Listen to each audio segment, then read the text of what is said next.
Hello everyone, welcome to this video. In this video, we are going to build a complete authentication from scratch. So we are going to learn how we can work with access token, refresh token, how a user can create account, how a user can log in, and how we generate access token, how we can then use refresh token to generate access token, and how we can remove refresh token. So join me with this video. And if you are new to the channel, please do subscribe to this YouTube channel for us. In this YouTube channel, we talk about Azure, .NET, and anything related to software development. And don't forget to hit the notification button so that anytime we drop a new video, you may receive a notification. So in today's video, we are going to use Visual Studio to create our project. You can use Visual Studio Code, you can use Rider, but in today's video, we are using Visual Studio. So to create a project in Visual Studio, what you need to do is that you go to the create new project, which is this. So we are going to create a new project and you will select a template. The template we are going to use is ASP.NET Core template. And you can see that recently I've been using it. So it's pinned here in the recently project template. If you are not seeing this, you can go ahead and search it and it show up. So let's go ahead and then click on that. So let's give it a name. So the name that I'm going to give it is .NET Auth. So I'm going to say .NET Auth. So it means that authentication.net. So let's go ahead and create this project. And don't forget to use .NET 8. We are using .NET 8 instead of .NET 9. You can use .NET 9 and it will work. But let's use .NET 8. So we create, and Visual Studio is going to bootstrap some kind of weather forecast API for us to use, and which is a default controller base. You can also have the minimum API version. So in case you want to learn how to build a minimal API in ASP.NET Core, I have a video in this YouTube channel which I will link in the description, and you can check it out how to build an API using the minimum API. So let's check this one here, and you can see that we have a simple folder structure which is a controller base, and this is the starting point of ASP.NET Core web application. And what we have is weather forecast, so we can go ahead and run this and make sure that it works. So let's go ahead and run this. So we run this. So we want to check if this one works. So we can see we are now getting this weather forecast application here, and then we can go ahead and try this. So when we hit this, you can see we are getting some kind of weather forecast response coming in here. So the next thing that we are going to do is that we are going to create the project structure for this application. So the first thing that we are going to do is that we are going to bring in a first folder, which we are going to call it domain. So this is domain, and what the domain does is that it contains anything related to our entities. So how we create our entity and then we connect to the database. And we are going to also have another folder called infrastructure, which is going to hold our database. So let's go ahead and bring in infrastructure. So let's create a new folder and see that this is infrastructure. And the next thing that we want to create is exception. We are going to handle a global exception in this project. And if you want to learn how to handle global exception, I have a video in this YouTube channel where we dive in deep on global exception handler. I will link I'll add the link in the description so that you can check it out and learn how to work with exceptions or global exception in ASP.NET Core. So let's create exception folder, and then we are going to create service. So we are going to create a service here. So service folder.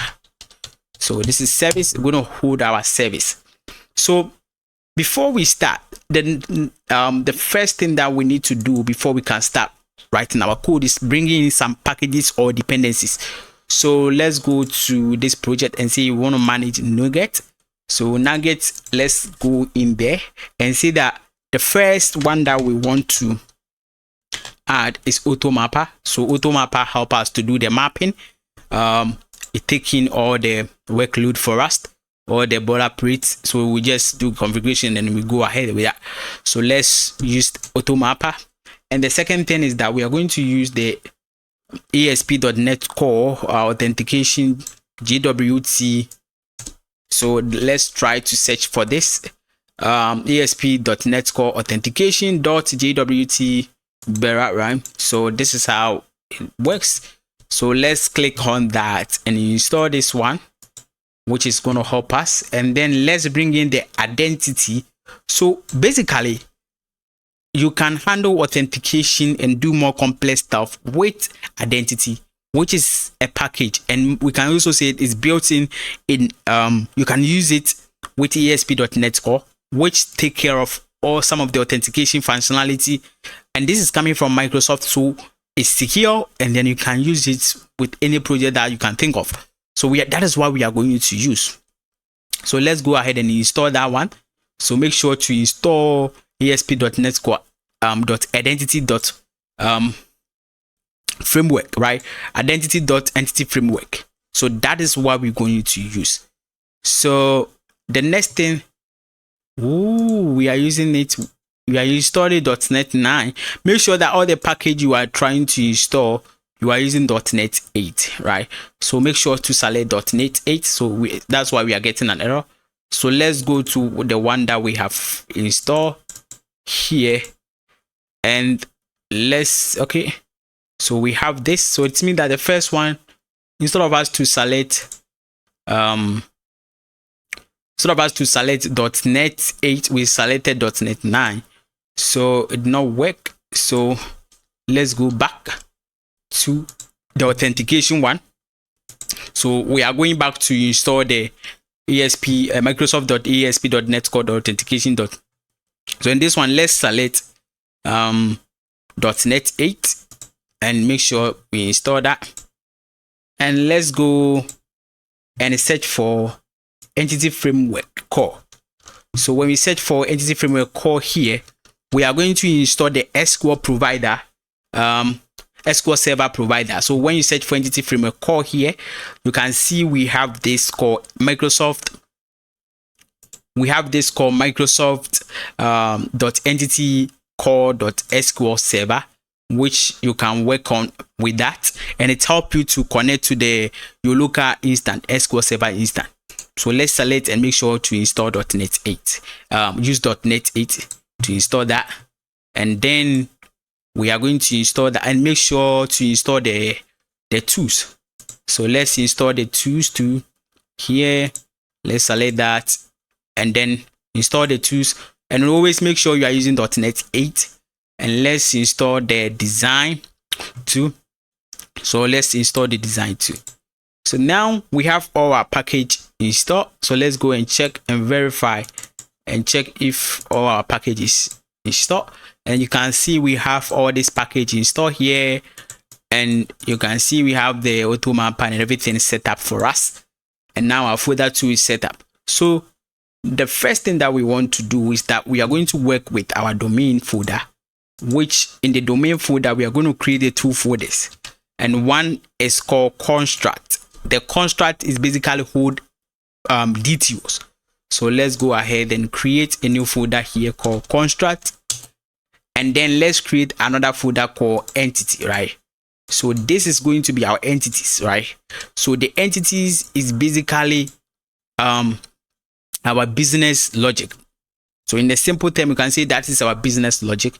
So we are going to have what we call the application user, and as I said earlier, we are going to use identity. So and then in identity we have something called identity user, which has certain user information already, and we are going to add ours. I mean, we are going to add up. So we are going to create a class here called application user here. So we have application user, and the next thing that we need to do is that we have to make sure that we are injecting the identity user, which is coming from the identity ASP core identity package that we install. And so let's bring that one and trying to use that. And with this, it means that we now have some kind of user information there, like username and everything. But so we want to add our own entity in there. Here you can add everything you want. So we say public. The first thing that we want to do is the public string here, and then we are going to say that we want to have first name. So first name. So the user must have a first name. And then the next thing that we want to do here is that we want to have a public string last name. And this identity user has ID already, but if you like, you can overwrite it. But without, we getting some kind of complexity, we leave the ID default. So we're going to say that public string here. And what we want to do is that we can say we want to have some kind of full name, which is this, but we don't want to do that. Let's go ahead and see that public. We want to have gender. So you can go ahead and add more entities if you want, but we are going to have a simple entity here.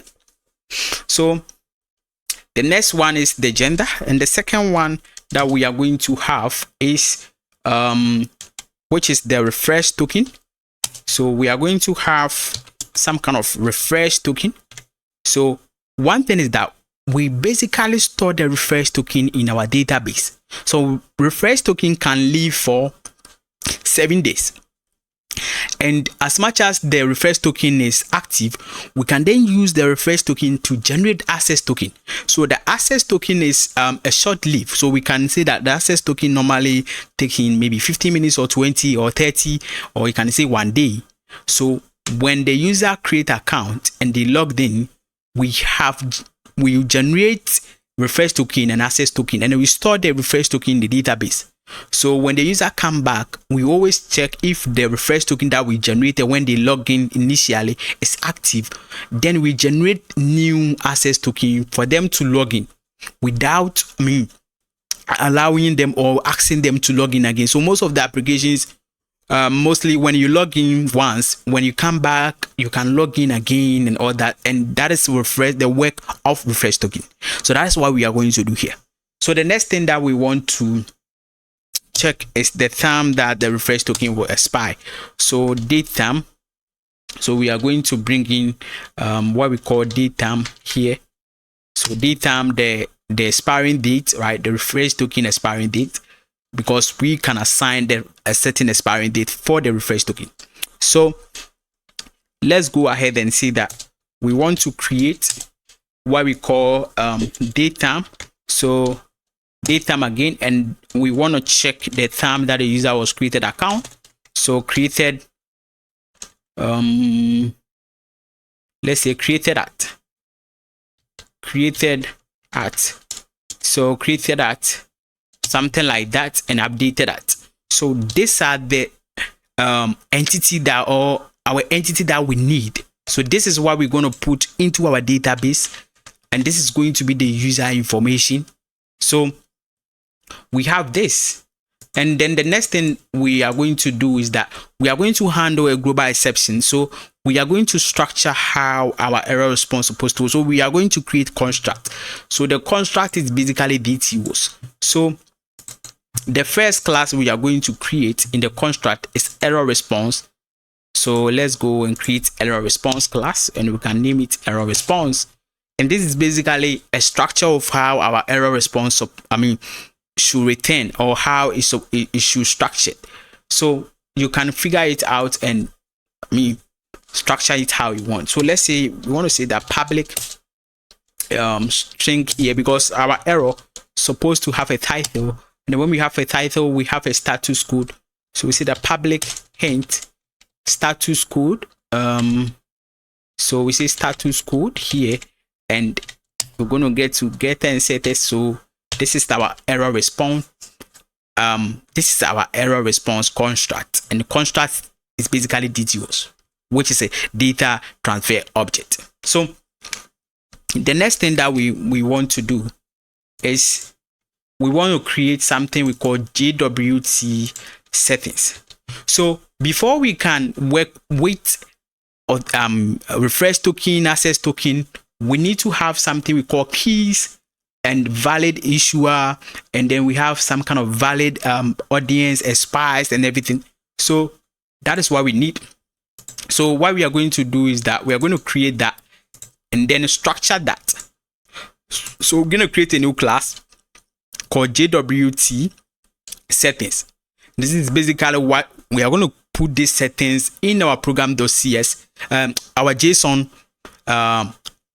JSON, right? So we are going to put this one here, and this folder is called app setting.json, and that is kind of a secret something that we're going to put it there, but we are going to use this class to structure it so that we can get it in our token service. So in there, the first thing that we need to have is that we're going to have public string like this, and we see that key. So we're going to have key, and then we are going to put the key in the and we are going to see public string here. Let's go ahead and see that. We want to have a string here, and we see that valid issue. Okay, and then we are going to see audience, and then we are going to see public here, and we are going to say double. We are going to have some kind of expire, right? So we can configure our JWT and then put the expiring date in our application.json, which sometimes is very nice. So let's add this. Let's save this. So this is representing our JWT setting structure. So the next thing is that let's go and create our user construct, which is our user DTOs. So let's go ahead and create that class, which is going to be, we can name it whatever we want, but in this case we are going to put all the DTOs in one class. So let's go and name it a unique name like a user response request and response class. So something like this. So we can name it like this, but we can decide to clean it up. So let's say we have this, and the first class we're going to have here is what we call class of user request. So we have a class called user register. So when the user wants to register, user register request. So user register request. So this is a class that we want. So when the user wants to register, these are the things that we want to get from the user, or these are the properties. So we have first name, we have last name, we see that public email, and you can see that when we are trying to create, when you check our entity here, we do not have email here. But as I said earlier on, identity user comes with some kind of predefined properties, which email is part. So in this case, we already have email. So the user already have email. So we can use the ID to the user already have it. So we can go and then say that we want to have public string like this. So let's go and have our string coming up. So email. So the user, when the user is trying to register, they need to create an email and they need to create a password. And you can see that we did not specify password in our the user and the identity, but as I said, then the identity user comes soon with a password too. So the next thing we need to do is that we need to have a public string like this, which is going to be the gender. We want to get the gender of that user. So this is going to be the user register request. So when the user is registering register, this is what we request from the user. So the next thing that we like to do is the user response. So anytime that we are responding a user or we are getting a user information, what are the informations or what do we require, what do we want to see. So we're going to say that public dot class, and then we are going to say that we're going to have user response. So user response coming in. So whenever we are dealing with user response, whenever we want to get some kind of response from user, this is what we use. So this is going to be very easy for us. So we have this ID already is configured, so we already have ID. So anytime that we want the user response, we decide what we want to see, and then we have to make sure that we have we also have user ID. So the user identity, which is this one. So when we go back to our entity here, this class, which is the identity user, has an ID already. So this class has some properties already, and ID is part already. So whenever we respond user, we can go ahead and say that we want to also have the user ID coming, and it's GUI ID, which is the kind of random string. So it's not that kind of obvious like hint where we have 1 2 3. So we can say GUI ID. So this is a GUI ID, and we get the username, and then the next we want to get the user gender too. So when we respond user, the gender of that user should come part. So we're going to see that gender. So gender 2 coming in, and the date that the user was created. So we're going to see that date time. So date time created at and updated at. We also want to have some kind of their refresh token and access token. So we can respond something like public string here, and then we see that access token. So we're going to see the access token, and then we're going to have refresh token. So this is what we want to respond. So this is the user response. So when the user log in, we then give the user response, and this is what's going to happen. So let's go and create another class called login request. So public class login request, and this is going to be email and password. So when the user is trying to log in, the properties or the request that we require from the user is the email and password. So one thing that we are going to also implement is current user. So when the user log in, we want to know which user have logged in. So the current user. So we also going to do public class, and then we're going to have this DTO called current user. So current user response. So current user response. So current user response. So this is also something that we are going to have, and we need public string. So when we want to have the user first name, and we want to have the user last name, and then we want to have the user email, and then we want to have the user gender. So the current user, we need to get that user gender too. So let's go and say the public string like this, and then we're going to say gender. So gender, and then we're going to say that we can then decide to do create art and update art.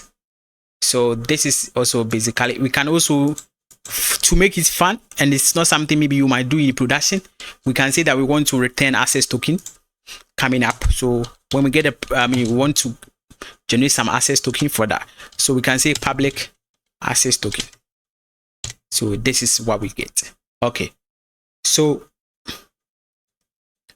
this is the something like that, and we are going to also get update user request. So what if user want to update his, so update class update user request. So update user request, and obvious what the user can update is very easy. So the user can go ahead and try to update first name and then last name. They can also update their email, so public string email. So they can also update their email. They can also update their password. So string of password, they can update that, and then they can also update their gender if they want to update that too. So public also string, let's go top like this and see gender. So this is basically like that. So let's create a certain class called public class here called with remove refresh token. So if we want to revoke refresh token, as I said earlier on, it's something that we might remove, or because refresh token sometimes can be removed. If you want to remove it, you can remove it. So let's say when the user log out, you can remove the refresh token and everything, and with that you can use this request. So that is it. And then we can create another class called refresh token request. So let's create another class called refresh token request. So public, okay, refresh token request. So which taking refresh token. So this is basically our DTOs, and this is what we're going to use to talk to our entity and make sure that the properties or everything that we need from the user is working. So let's go ahead and start creating that. So the next thing that we want to create is the mapping. So now we are done with the domain, which is everything is perfect in there. So let's go to the infrastructure section, and in the infrastructure, let's go and create some folders in there. So in the infrastructure folder, I'm going to create a first folder called contest, which is basically our database. So let's go and create contest. So contest. So this is going to hold, it's not a class, it's a folder. I select a class, which is not what we want. So we're going to create a folder, add a new folder here, and I'm going to name this called contest. And I'm going to bring in, if we like, we can then also bring in the mapping here. So here is where we bring in the mapping. Okay, so let's create another folder in the infrastructure and then name it mapping. So this is where we're going to do the mapping, and the mapping basically means that we are going to map our entity with our DTOs. So that is basically how we do it. So the first class we're going to create is what we call mapping profile. You can name it whatever you want, but I'm going to name it mapping profile. So mapping profile like this. And what we're going to do is that this taking a profile from the automapper library. So we are going to import automapper like this, and it's going to have something we call public like this. So we have a profile, and then inside the profile we can say that create map.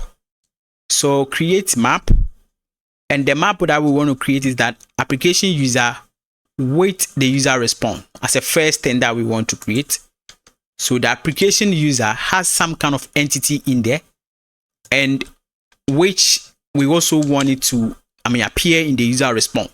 So we map them and say that, okay, we can then use this is part of this. That is basically what we are doing. So we can then also map in the application user with a current user response. Application user with current user response. So let's create map, and then we see that application user, which we already have it, right? So application user, and this is what we want. We want application user like this. So let's bring application user and application user, and what we're going to do is that it's going to have current response. So this is another map here, and let's make sure to make it this like this.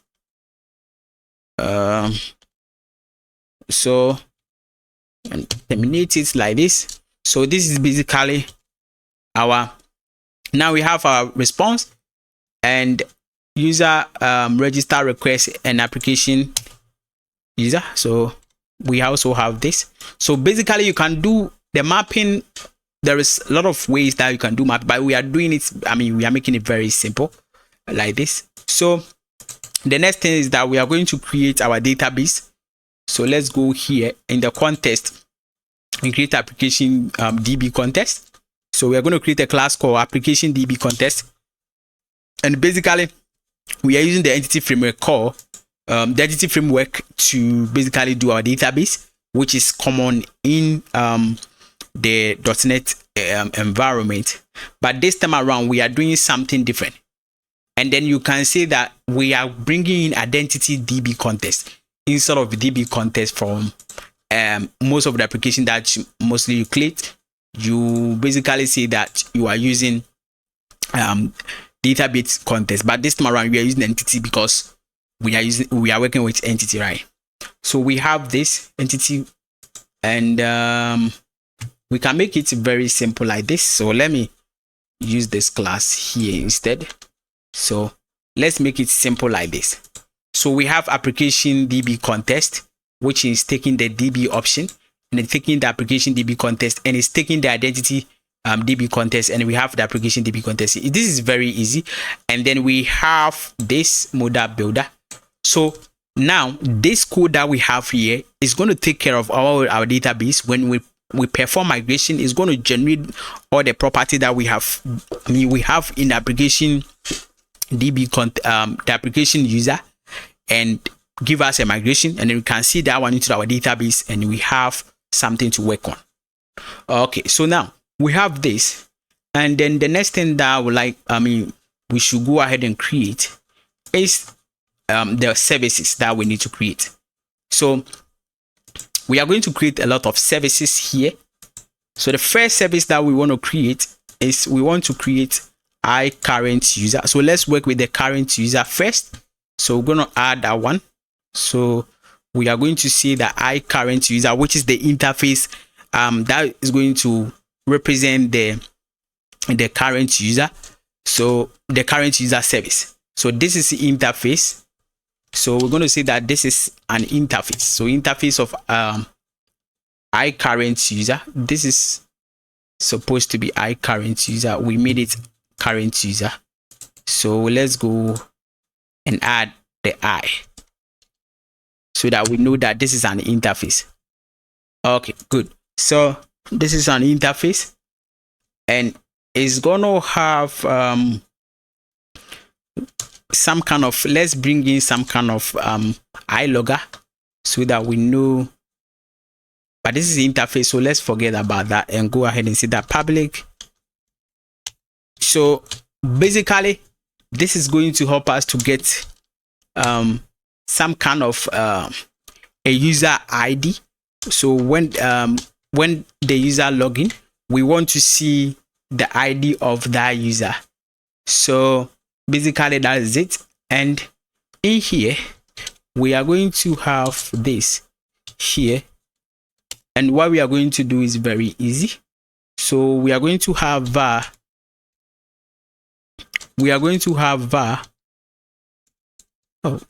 user ID. So var user ID, and this is supposed to be very simple as we have here.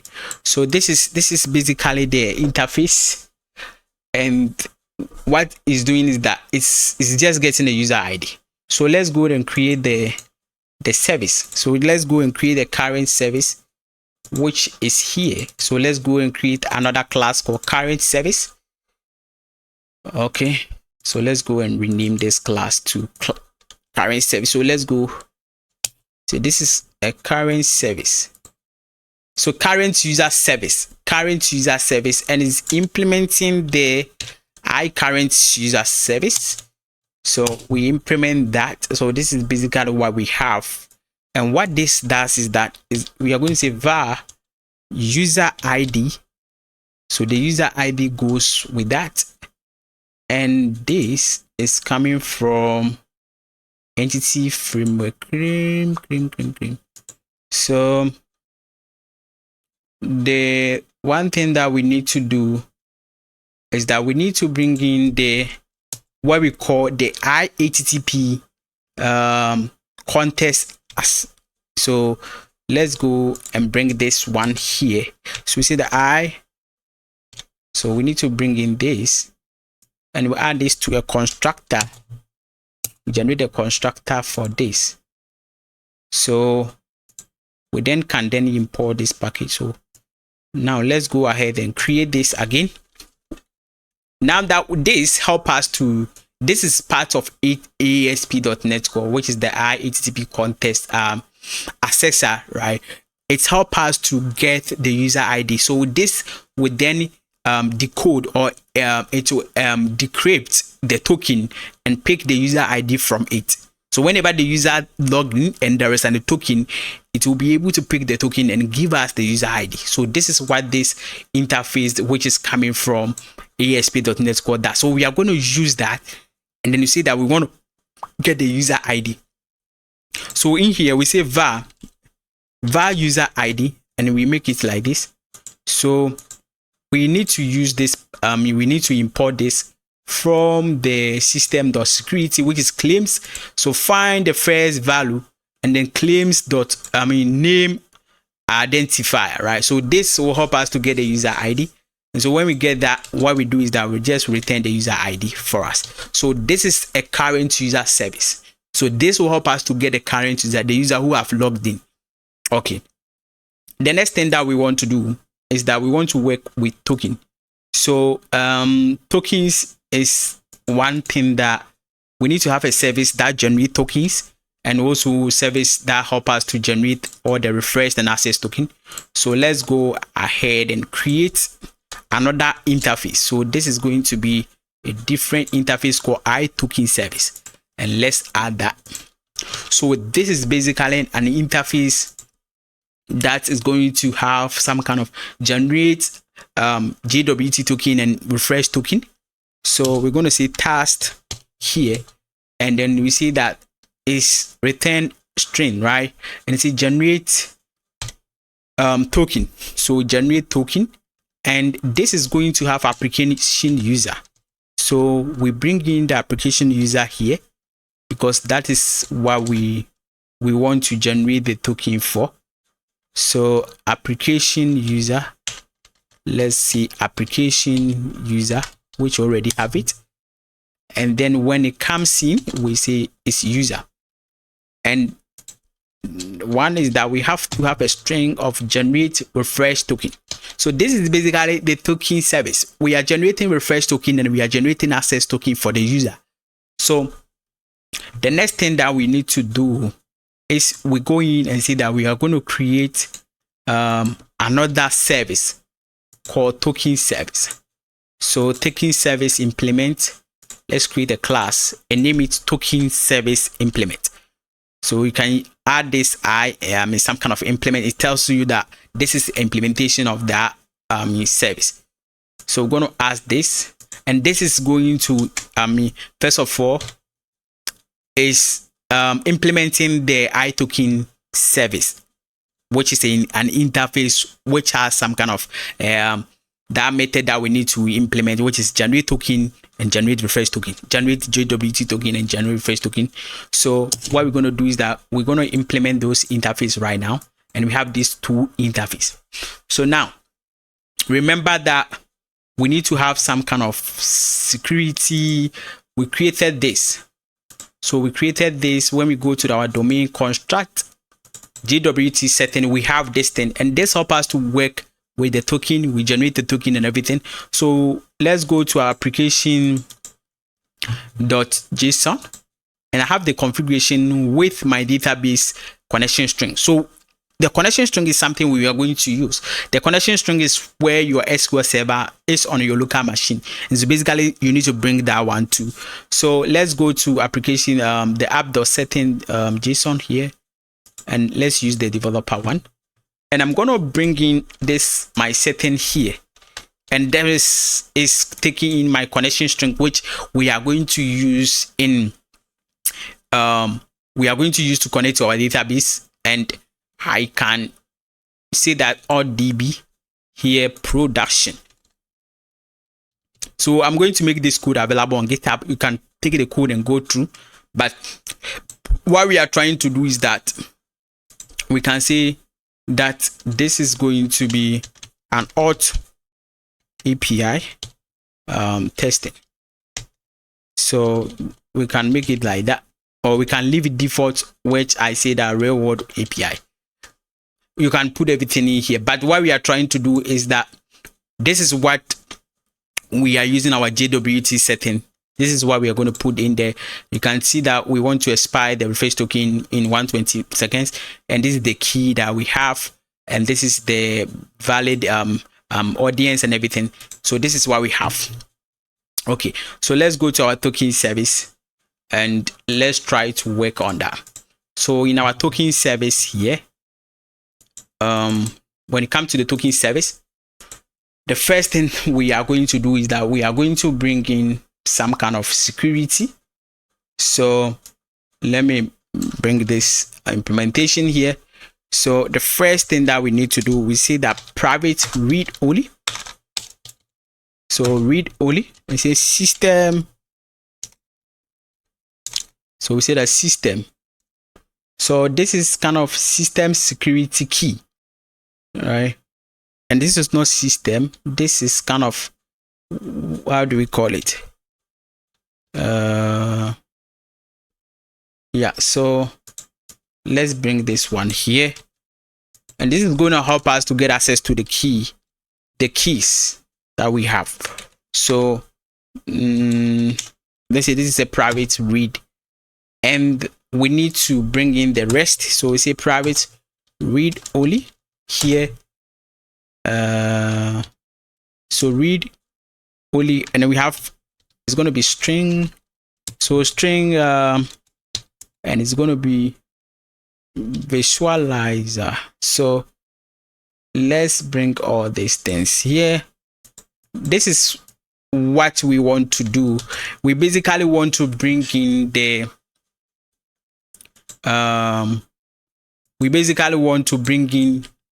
all the thing that we have in our application.json, app.setting, .json. Then we'll be able to have access to that, and we use that one here to work with our token generation and everything.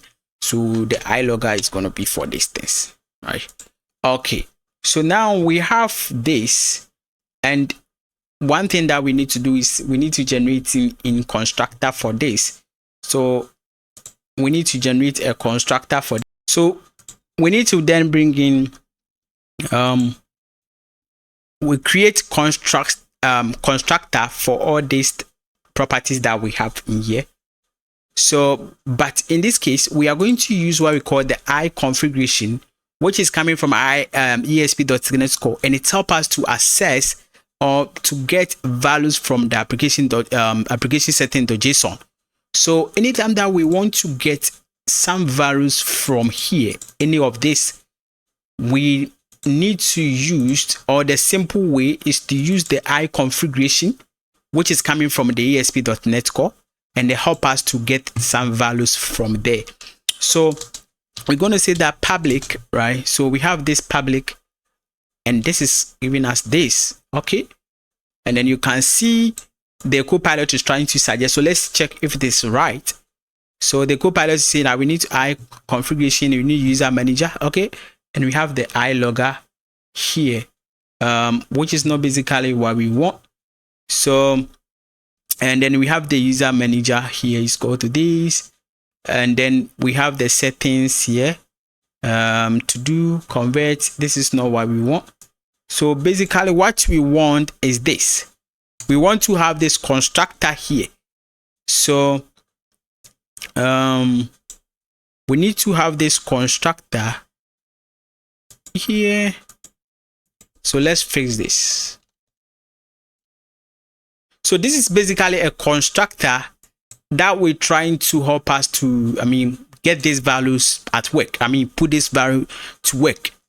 So basically that is it. So we have this token properties here, which is a private property, and then we are having a constructor of it. And as I said, we are using the I configuration to access some of the values from the application JSON. So we go in there and say JWT settings, we get section, right? So iConfiguration help us here to get the section, and then say that get JWT settings, and then we get those settings that we have, and then the setting that we have created, which is in our construct, we just then get that one too. So now if that one is known, we say that we throw that the key is not configured, and then we add these things in here. So basically this is the constructor that we want to have. Very simple and easy. So now we can go ahead and implement generate refresh token and access token. So now let's go ahead and then trying to create our tokens.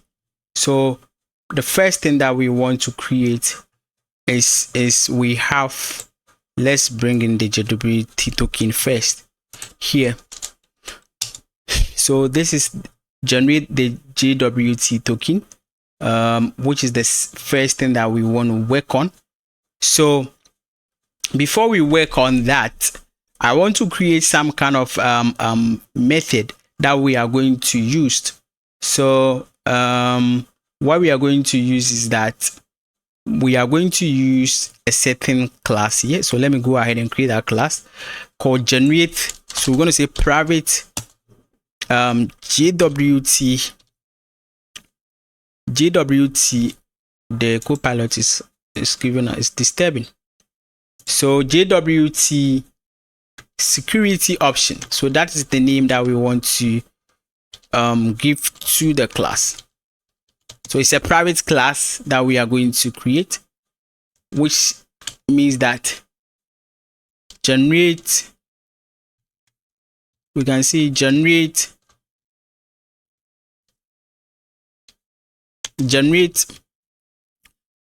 token option. Generate token options, and it's going to take in some stuff like this. So basically it's supposed to be like this. Let's make this very nice. So this is private JWT security token, and we see that generate token options, and then inside that we are going to have this called sign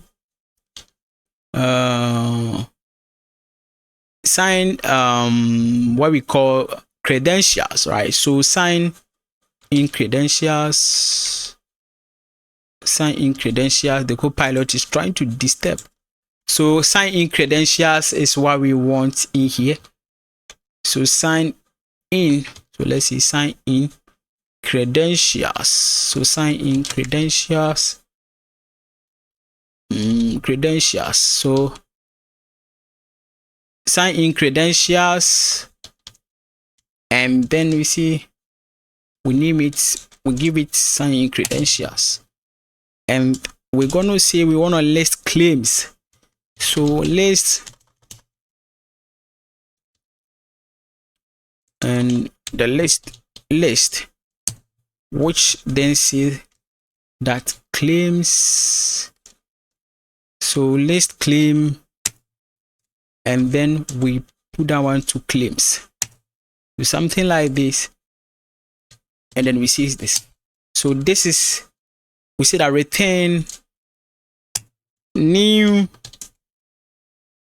JWT security token here, and this is what we want. So basically this is what we want to do. The issue is go to this, and then we have claims, the spy, we add in the spy. So this is kind of generate, this is talking to what we have in our app setting.json, which we have added some stuff in here. So basically this is talking to that, and that is what we are going to use to generate our token. So let's go ahead and also create private, we say that private async here.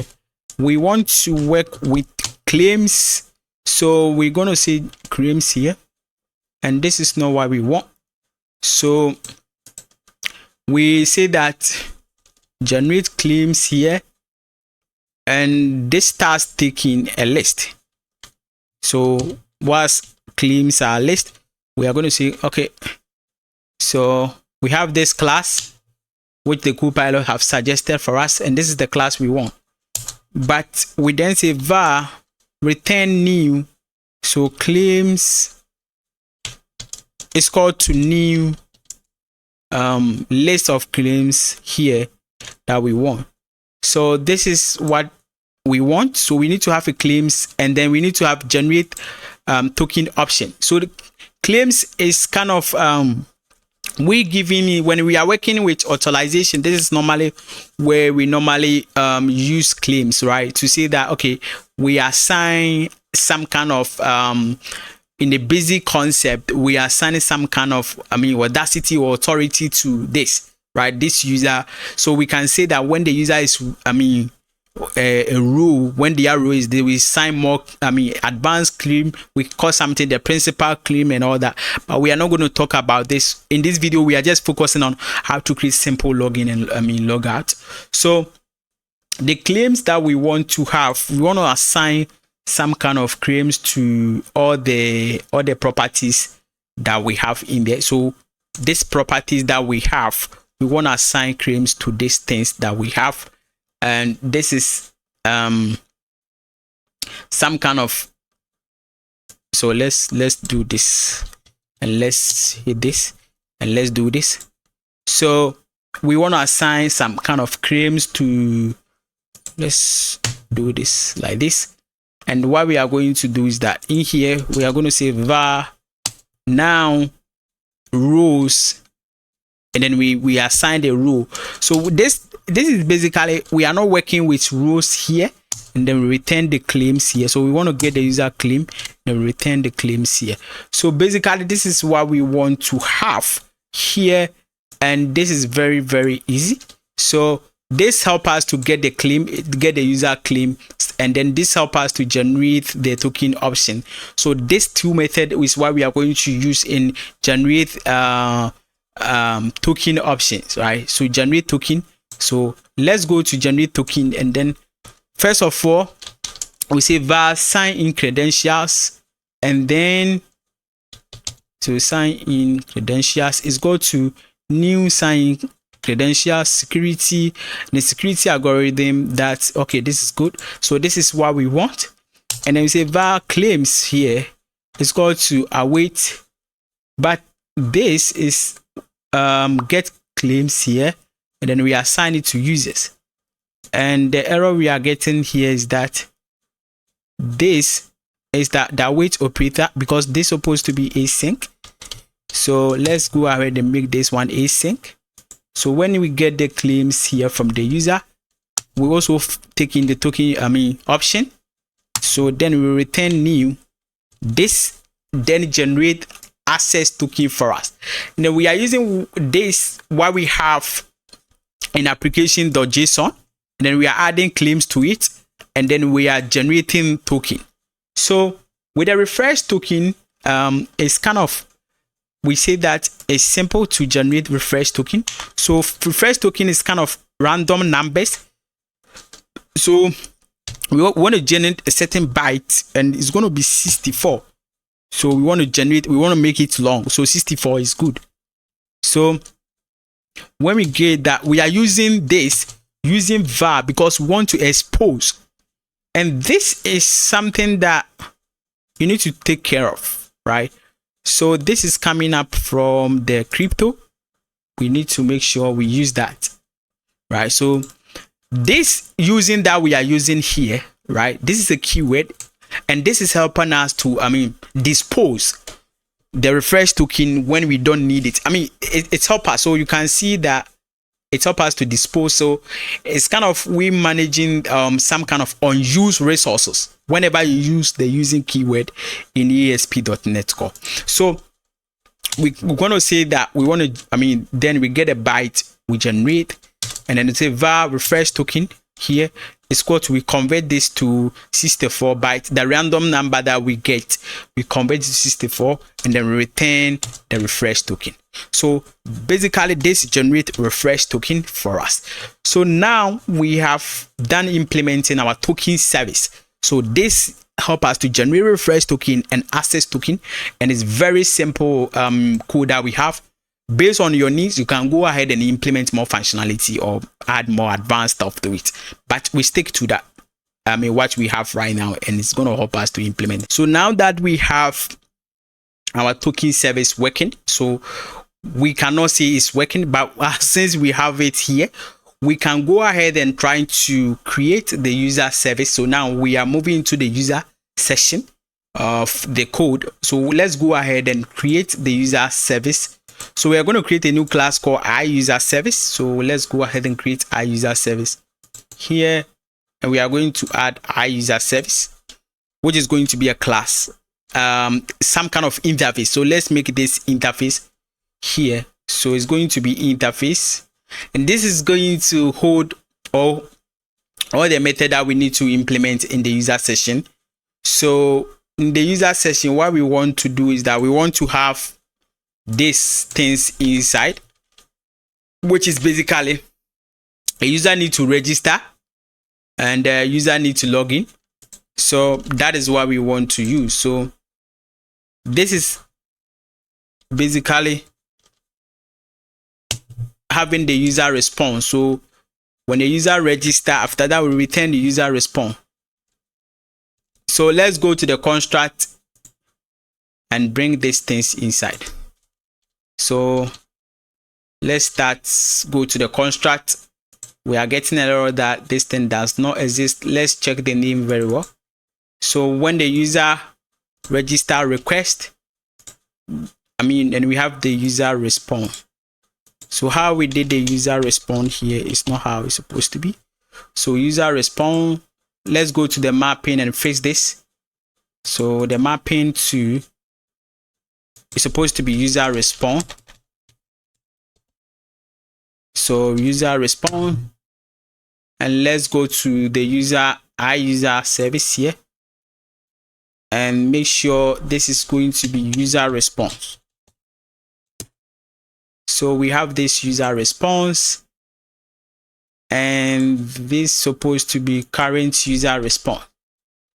So let's go ahead and also make sure that the current user response name convention is also good. So let's copy this, trying to go to the construct and see that current user response. So this is current user response, and we go to the mapping and then we fix that too.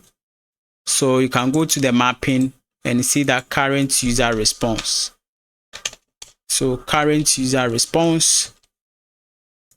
So when we go back to the user interface right now, these things are fixed, and we need to have some kind of this, and we are going to say public interface iUser, and then we want to put this inside. So basically this is what is going to hold our user. So this is user register, get current user, get user by ID, update user, delete user, generate refresh token. So this is the kind of the interface we are going to implement the user service with our token service to work, generating the token for user, allowing the user to log in, and then allowing the user to create account. So the next thing for us to do is we are going to create what we call the user service implement.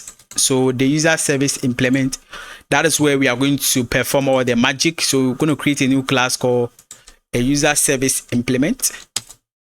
So this first implement the iUser service, which is that the interface. So let's go ahead and see that we want to generate the iUser service does not exist. So let's check this class. It was iUser service, which is this. and that is what we want to implement in here. So let's bring this one here, and let's import. So now basically this is what we're going to do. We register user login. So let's arrange it. What user register first. So first of all, user register. When the user register, they logged in. So user logged in can come here, and the next thing that we want to do is that we get current user. So refresh token. So update user to can, when the user login, we want to update user. So basically this is what we have, and we need to bring in some kind of properties. So first of all, we need to bring in and here is where we perform our database and everything. So let's go ahead and say private read only. We bring in our token service.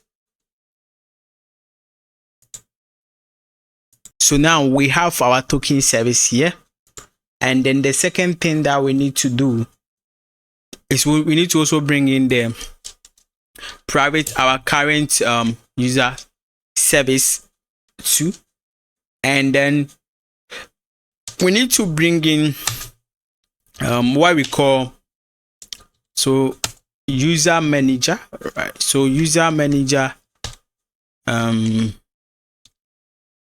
so we need to bring in user manager. This is going to serve as a database for our application. So we can then import that from our entity. So from our entities, this is what we do. We bring in, and we are going to use auto mapper. So we need to also bring in read only. We are not going to bring in rule manager because we are not working with rules. So we are working with imapper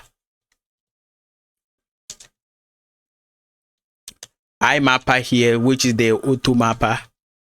So imapper here, and then let's add some kind of logger. So we're going to say ilogger. Okay, and then we are going to add a construct for this.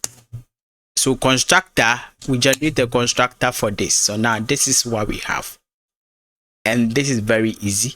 So we have all the service that we are going to use to interact with the user. So when we generate user, when user register, we can then decide to generate access token. We have everything in there. So the first thing that we need to do is that we want to use the ilogger to basically trying to log something and see that user register. So when the user is trying to register, we log in. So we say var, we check in existing user. So when the user want to register, we want to check if the user already exists. So we're going to make this async. So when the user exists, so we check in existing user.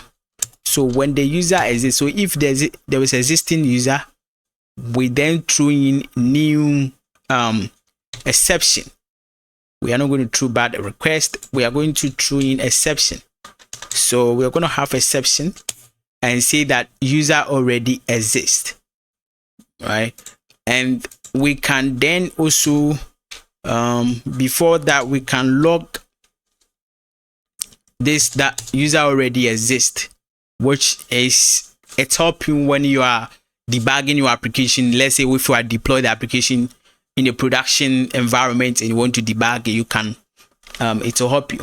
So if the user does not exist, we then going to create var new user, and then we map in. You see, this is one thing that the auto mapper help us, instead of us to take all the property we have in the request user register request DTO. We then use the auto mapper here. See that map application user with the request. Okay, so we are going to say that we are generating a unique name. So generate unique name. So one thing about the user identity is that, you know, email is supposed to be a username, right? So basically default email is email is a username. So there is a username in there, but it's also email. So we want to generate the default username and trying to override that. So we say that new user, which we already have username. And what we are going to do is that we are going to create a private class that generates all this thing for us. So let's go and create private class called string here. So private class called, and see, generate unique name. So generate unique name is going to have all this thing. So this is not what we want. We're going to say var base username is going to be the first name. So we don't want to, it's going to be the first name. So we are going to have this $sign here, and then we are going to have this, and we are going to say that first name. So we are going to have first name, which is first name. So first name, and we are going to have second name. So this one taking first name and first second name. So let's go and fix that. So we are going to say that this is a string of first name. So this is first name, and then we are going to see string of last name. So last name. Okay. So if it happens like that, this then taking the first name and the last name, and then when we get that, we check in if the, so we check if the username is already exist. So var username is called to base username, and then say var count 1. So while the user we find it, we want to check if the username exists. If it does not exist, we want to create a new username, right? So let's go back to this and say that, okay, generate unique username. Now this is going to take in the method of generate unique username and take in the first name, because this method accepts first name and last name, and generate that. So we're going to say var results. The results is going to await user manager create, okay, new user, because it does password, be good. So this is it. So if everything succeed, so if a success, we if it is not success, we say fail to create a user. We can make this better for error. So for us to get a better error, let's say var errors. So error request direct description, okay, but this is not what we want. So errors, go and say string, okay, joint empty error select, okay, description. So this is what we want, and then we say ilogger log, and here we threw in exception, then we threw the error. Okay, so if that happens, what we want to do is that we want to log create user successful, and they say that wait, now if none of them, if there is no error, we want to create a user. So we create him. We first of all want to generate token. So we say that token service, and then we generate token for the new user, and then we return the new user. So when the user create account, we basically have to make sure that the user we generate the token. We are not generating a refresh token here, but we are just generating a token for the user access token. So refresh token is when they log in, and this helps us to implement security practice, because we are going to store the refresh token in the database. So the next thing for us to do, so this is kind of we can see that this this generate a unique user by combining the first name and the last name, and they generate a unique username for us. So the next thing that we want to do is that after user login, register, they can log in. So now let's go and implement login. So let's write comments here and say that this is register, a method to register a new user, and this is going to be a method to login user. Okay, so now we want to log in the user, and what we want to do is that when the user want to log in, we first want to validate that the request or the whatever they are trying to enter is not null. So we say first, if the request is called to null, we are trying to throw an exception, right? So that this cannot be null. So, and with that, we also want to log something. So let's go and log something that login request is null, which is not something we want. But if not, we first want to go and check if the user exists. So if the user who is trying to log in, we first want to check if the user exists. So via user, the email that the user is trying to enter here is called to, let's make this class async. So this is async, and when we come here, we are going to say that okay, then the user that we want to, you are trying to log in, and you have enter your password and your your email. So we want to check if your email exists.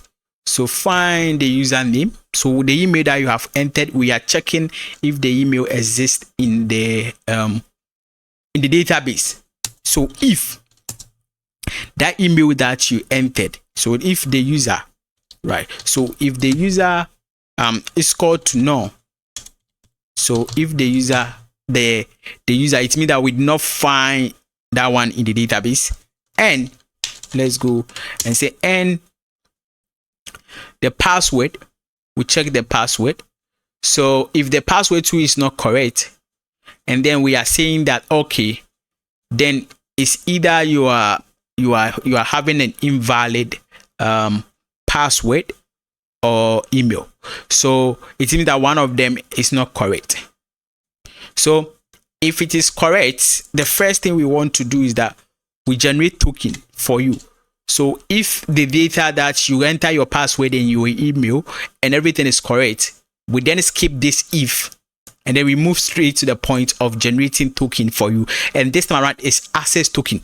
So let's make sure that this is generating generate access token. So generate access token. And when we generate that, the next thing that we want to generate is refresh token. So we go here and see that this time around refresh token. So let's make this a token. So we see that token here, token, so var token. is called to, we generate token here, and then we say that var refresh token also generate the refresh token. So now we have generated refresh token and access token, but the refresh token need to be hash. So we hash that one and we save it into the database.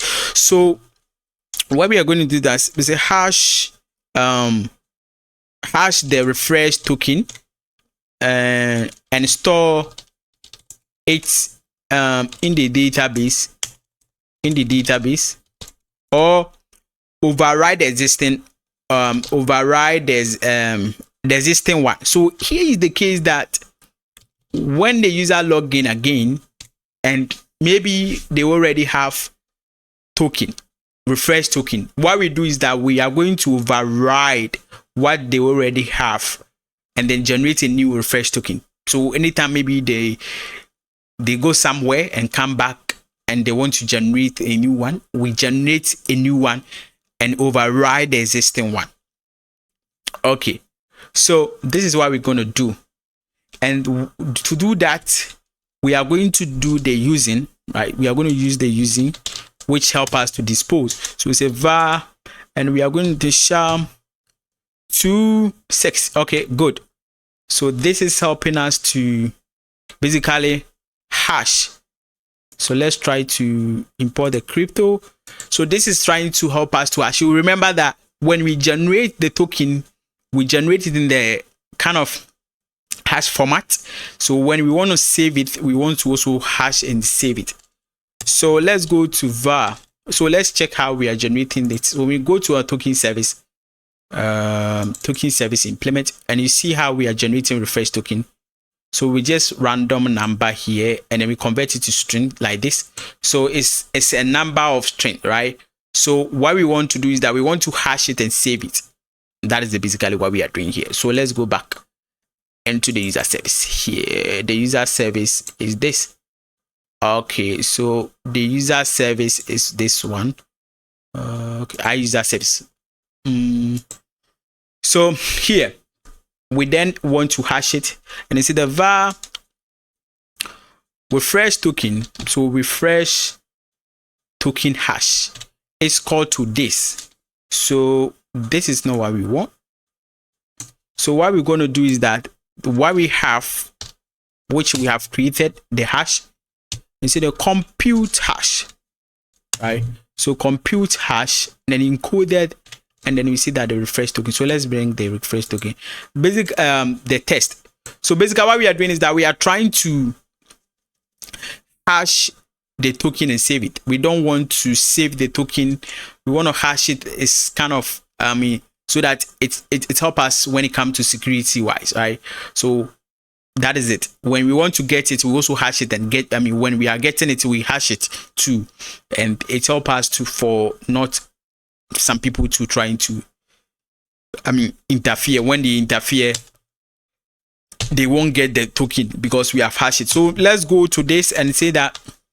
So now the refresh token is going to, we convert it to 64 because 64 bit is 64 base is what we are using, so that our token is supposed to be long. If we use 32, it will be shorter, right? So it's supposed to be long. And then we are going to say user. So now user here is going to the expiring date that we want to add it to this.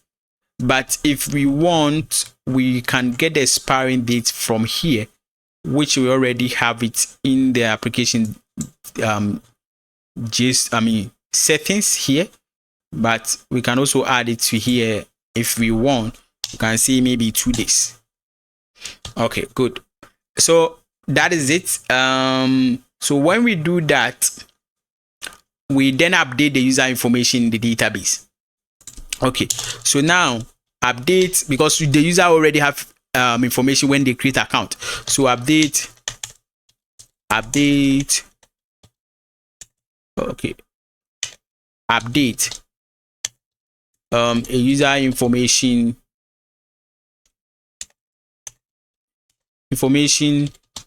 in the database. Okay, so that is one thing that we want to have. And with that, we already have a result. So we see that var results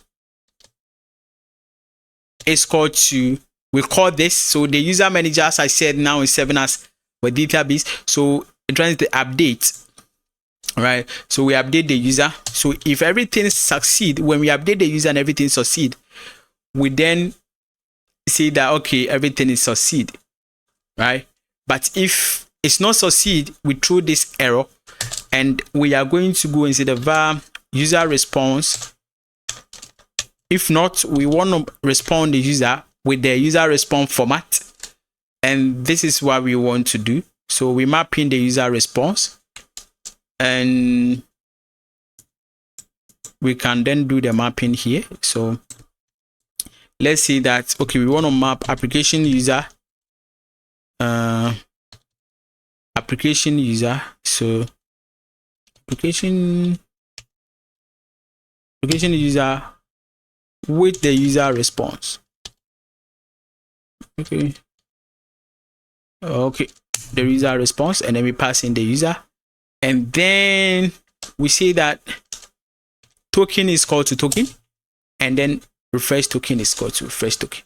But here we have access token, so let's go and see that access token here, and then let's save that, and aside that, we then return the user response. So when the user logged in, we basically going to generate a refresh token and access token. We hash the refresh token and we save it into the database for 2 days. Okay, so now basically we want to get the user by ID. So when we enter the user ID too, we need to get the user here. So get a user by ID.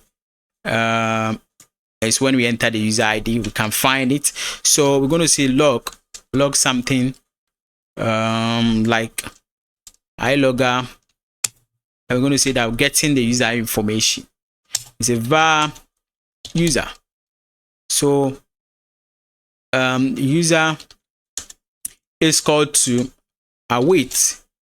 Let's make this async. Okay, it's async already. And then what we want to do, the user manager should go ahead and say that find by ID. So we want to find the user ID. So if the ID is null, what we do is that we throw an exception and say the user is not found. So when the user is found, then we return the current, the user response. So let's try to also log something and see the user found. And that is one thing. Okay, so this is also when we are going to get user by ID. So we basically, if we want to get user by ID. Okay, so what we want to, when we want to update user, this is where we use the current user service, because we want to find the user that who, a certain user want to update their information. We want to check their current information, right? So if this is a current user, then we then help them to do that. But let's first of all go ahead and also say get current user. So let's implement get current user here before we update the user.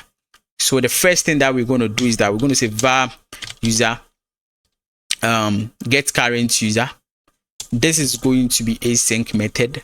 So let's go and make this async. And what is going to happen here is that we are going to say that await. So await. So this is going to be await. Then we are going to use the user manager here. And what we are going to do is that we want to find by ID. And then our current service, the ID that we have in there, we then use that. So get the user ID. Which is this. So this is basically giving us the current user. It means that the user who have logged in. So the current user who is logged in, we get an ID from the token. So if the user do not have the token, we are not going to get the ID. So because that is what the current user does. So getting a current user, that is basically that. So when the current user exists, we then see that. So now let's go to when we want to generate the refresh token. So we've generated a refresh token. This means that this class or this method is not basically generating a refresh token. That's token service generate the refresh token, but we can use refresh token to generate new access token. So basically, when you visit most of their website, that's what happened. When your refresh token is active, it will help you to generate new access token so that you can access some, whatever you want to access. So this is one key. So let's go ahead. So this is basically going to be an endpoint in our controller session that will help us to generate that. So let's go ahead and see that. I log out. Before we start, we just want to log in something, login information, and this is trying to give us what the Copilot is giving us is wrong. So we want to write our own stuff. So login information, log information. So, and then we want to see that generating refresh token, right? So generating, or we can say refresh token, or we can then even skip the login, but we need to see that this is refresh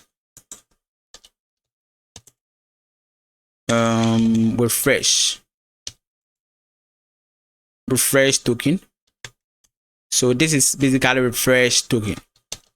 Okay, so what's happened is that we want to hash the incoming token. So the token that you are getting, we want to hash it, and the token that you are bringing, we want to hash it. So hash the incoming refresh token. Okay, so hash the incoming refresh token. Okay, to compare to what we have in the database, because what we have in the database, we already hash it. So we want to hash the one that we have. So we're going to say var using, as we have, we have been doing it. var using. So we are getting an error. Okay, what is happening is that this should be async. Let's go make this async. And then the first thing we are doing is that we're going to say using var, and what we do, this is how we do it. The using help us to dispose, right? It help us to, let's say, it's not that kind of garbage correction stuff, but when the resources is no more needed, it will dispose that. So let's say that if we get that var, how we did the other ones is the same, and then we convert it, refresh token, then we convert it. This method we have already write that one here. This is what we have, but this time around we are not going to bring the expiring dates and everything. So when we get that, find the user based on the refresh token, and then we want to find the user. So if we trying to then decode it, or we try to hash what you are bringing with the database one. So when we get it, we then use that one to find the user. The existing user, which their token is associated, right? So when we get the token and we hash it, there is a certain user in our database who is associated with that token that you have. So we want to go and check. So find the user based on the refresh token, based on the refresh token. And what happened is that we then see that var user await first default refresh token. So this is not what we want. Let's try to make this 200. Okay, so when we want to use single default, and this is coming from entity framework core, So what we are doing is that we go through the database, which is users. As I said, at the entity user will then create the database table for us with users. So we have users, and then in there we find the first default. And you can see that we just find the first element of the sequence that certifies the respective condition. So if that this action that you are going to perform, the moment you find it, the first default. So something like that. And then the refresh token that you have entered is called to the hash token that you just so let's try to refresh token. Let's try to name this a different name. Okay, it's cool. So this one is this. Okay, so the one that you have. So let me name this a different name. Let's give this a different name, right? So let's say maybe this is hash var hash hash that we see that the hash the refresh token, right? So the token that is coming up, which is already hashed, so we then name it to see that. Okay, so the token that the user is going to enter, right, which is coming from the token request, and then when we get that, we compare it with this. We compare it to what we have in the database and what we have hash, right? So if in that case the user is null, if we do not have a unique user, we log in or we throw in a new exception and say that. But if the user, we then validate, we want to also validate the refresh token expiry term. So now the user exists and the token exists. So we want to also check if the token is valid, if the token is not expired. So that is the second thing that we want to check. So with that, what we do is that we say that var, if the token user is not, the expiring date term is not, is called to now date.now, then it means that if it is less than that, right, then it means that it's expired. But if not, it means that it's not expired. So that is one key that we need to let's make this iLogger better. So that is it. If this token is done, if the token is not expired, what we do is that we're going to say that we generate a new access token, because the goal of the refresh token is to help us to generate a new access token. So we generate a new access token and then we log in something. So iLogger,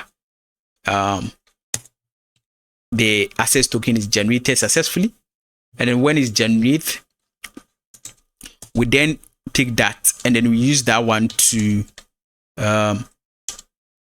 map that one to the current user response, and then we get the user response. So when we then that we then return, because the goal is that we want to create, we then assign the access token that is generated into the property, which is the current user access token.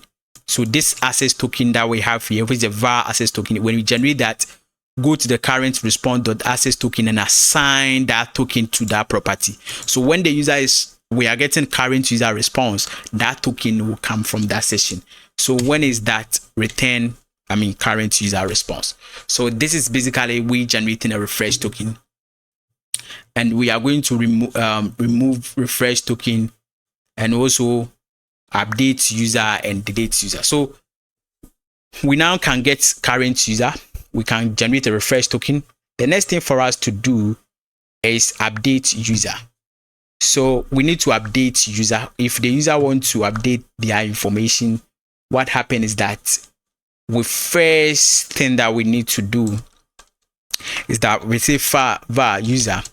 So we want to find the user, because if you want to delete your account, we need to get your ID. So we check in the user ID. So user ID. So because you provide an ID, then we delete. So if the user is known, we throw in an exception. But if the user is not known, then the user can then go ahead and then map the request with the user, and then we update the database, or we can do it like this way. So let's make this async like this. So now this method is async. So what we can do is that we can say that the user, the first name here is equal to first name. So it turns out that we do not have first name. Okay, so we want to get user. Let's check it. What we get user, we find the user by ID, and then so if the user exists, we do it like this way. And if the user exists, if the user does not exist, but if the user exists, we assign the first name to, and then you see that does not contain the first name. So what does it contain? Let's see this. Doesn't contain first name. So it means that we are not doing something right. Let's figure it out. Why are we not getting the first name? So you can see that we are getting an error from here, which we don't know the reason why, but let's debug the code. So basically it's supposed to be a public async. It's async. Okay, so we see var user here is supposed to be await. Okay, so when we do the await, we then get the user from here, and then we are getting the first name, and then we can assign the last name, we can assign the email, we can assign the gender. So they can change the gender to, which is gender. They can, which is going to request gender. They can even change the password. They can change the username, but we don't want them to do that. So we just want to do the basic stuff. They can change the what we call password, but let's pick this for that, so user can update their information with that. So when we say, we're going to say that await, then we update the database, we return the current user response. So the user can update this information if they want. So this is the beauty of it. We find the user. If the user exists with the ID or the information that they are putting on the request, we then reassign that and we update the database and we save.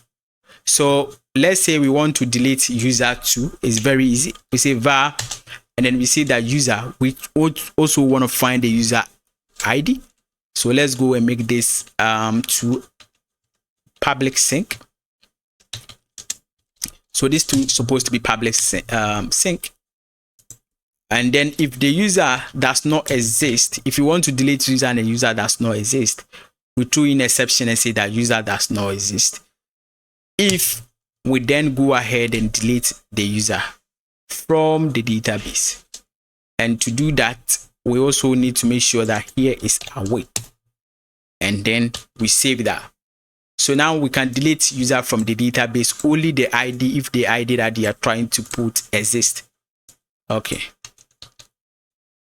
And then with the controller, you can say that if only the user have logged in before they can delete. So here we are focusing on getting the ID and delete. So maybe you are thinking of if anybody get an ID, they can delete user, but we can check in the controller with the authentication or the authorized attributes from ASP.NET Core to check if the user is authorized. If they are not authorized, they won't be able to delete this. So then one thing that we need to also implement is when we want to revoke or remove token. So the refresh token can be removed. As I said, if the user is logging out or something like that, we can see that, okay, we are copying it. So let's implement this. Remove token. I wanted to move it at top section. Okay, but it turns out that let's move it to the refresh token. So this generate refresh token. Okay. So when we generate refresh token, then we can remove it. So we have arranged the method well. So the first thing that I want to log something and see that we want to remove refresh token. And then we going to say that this is supposed to be async. So async. And this time around, we are going to put this one into a try catch. So this is going to be a try catch. And then the catch comes here and the catch there. So don't worry. The first thing is that we're still going to hash the incoming refresh token. So we are going to do using the same method that we have been implementing here. We can go and bring that one in. So the same one like this, which is a certain thing that hash this thing for us. So this time around, this is going to be refresh token request. So refresh. So let's write everything from scratch so that you get it. So let's say we are doing that using, and it helps us to dispose this. So using var, we then create this because, and then we get the refresh token. When we go that, we compare that one to the one we have in the database. So find the user, find the user again. We find the user, find the user, find the user based on the refresh token. So we say the var user. So if the user, the refresh token that is coming, we use that one, we go to the database, we find any token that associates with that. But if there is no user with that, we throw in an exception and say that invalid refresh token. So invalid refresh token provided. So we go in there and then we check if there is any token in the database that associates, or is it the same as the one that you have provided, that the one you want to remove. If not, we say that this token is invalid. So we also gonna check if the token we validate for the expiring date. So if the user, if it's not expired, right? If it's not expired, if it expired, we tell you that this token is expired. But if it does not expire, then we want to remove it. So now we will remove it from remove the refresh token. And we're going to say that user. We're going to say that user. So now we have the user. We move everything to null, and then we say that we move. We then say that okay, the expiring date too. We are going to remove that one to null too. So the expiring time to now is called to null. So now we have moved everything to null. It means that, and then we update the database. So when we move everything, we update the database and tell the database that no, now this token, we have removed it. We have put everything to null. So update. So we say var resource, as we have been using it, and then we update the database. And if everything update, we then see that if nothing updates, we see that okay, failed to update the token. So if we try to update and it refuses to update, we can go to this one. If there is an error, if everything did not succeed, if we did not get the response that we want, we can say that failed to update, and then we can then go and say that return new return let's go and make this thing async. It's async already. So if everything refuses to update, we can then have this and say return new authentication, remove this response. And then in here we can have a message. So we can have a message that says that, okay, so remove refresh token response need to have what we call message. So let's go in and fix that. So let's go into the construct and make sure to fix that. So let's go to the construct and remove authentication response. This is a message. So public string message, because when we remove, we want to get whether the everything is removed or so message. Okay, let's write message here. Okay, good.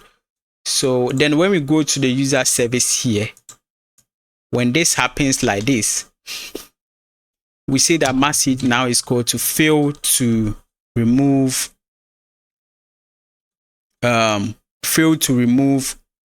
refresh token. So this is the new response. I think we are getting a new error here because we need to close in this. So if everything if we not get success, if we are updating the database, we see that fail to revoke the refresh token. And then if it happens like that, we can go ahead and then log some information.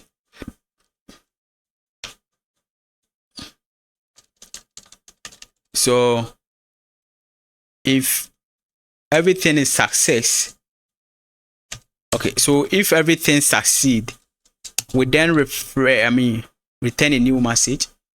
Why this is out of the box?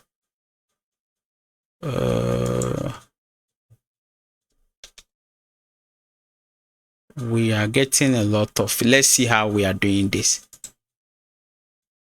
And this comes with this. And this is this. So this.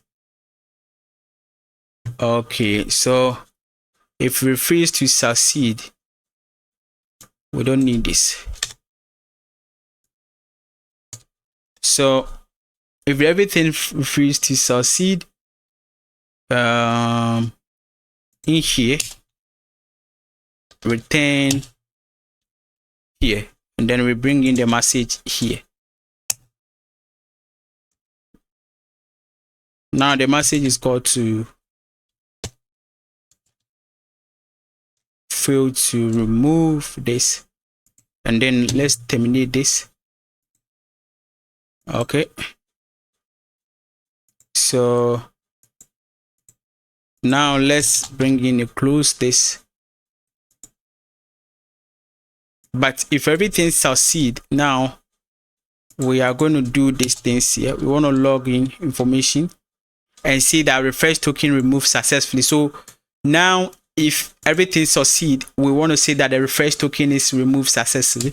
So we also want to return the response and see that, okay, the refresh token is removed successfully.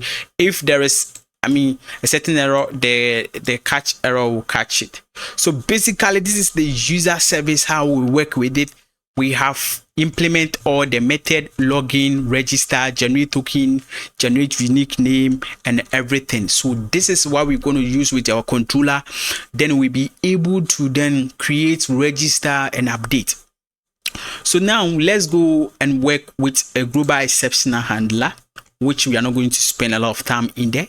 I have a video in this channel that we discuss about global exception handler in ESP.NET Core. So you can check that one. I'll add the link in the description, and then you can go and watch. And that one is a deep dive of a global exception handler in ESP.NET Core. So let's go to the exception folder here, and we want to catch an error whenever a certain error happens in our application. So what's happened is that, let's save this. We created a folder initially called exception, and what I'm going to do is that I'm going to bring what we call global exception handler in there. So I'm going to create a new class called global exception handler, and in ESP.NET Core, or .NET 8, there is something we call exception handler. That is an interface from ESP.NET Core that helps us to handle exception globally. So it trying to implement a method we call try handle sync, right? Try handle sync, which has that kind of cancel token and everything to help us to listen to if something a request supposed to come in or something like that. So let's go ahead and implement that. So we're going to say so let's say exception. So let's try to write everything in caps. Exception handler, and you can see it's coming from ESP.NET Core here, and there is an interface, right? So we need to implement that. So let's go and implement the interface. So this is basically a global exception handler, and I have a global exception handler which I want to use in this application. So we can still go ahead and write it. So let's bring in private read only. Let's bring in iLogger, something like that, and let's create some kind of constructor for the iLogger here.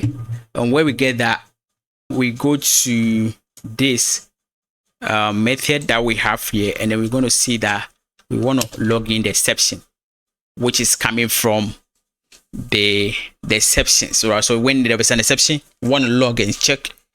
So var error response, so which is our error response that we have created initially in the construct, we are bringing it here. So we create the instance of it, and then we are going to see that the error response, what we want to do is that the message that is coming from the error response should go to the exception message. So it's going to go to exception.message. So that is basically what we want to do.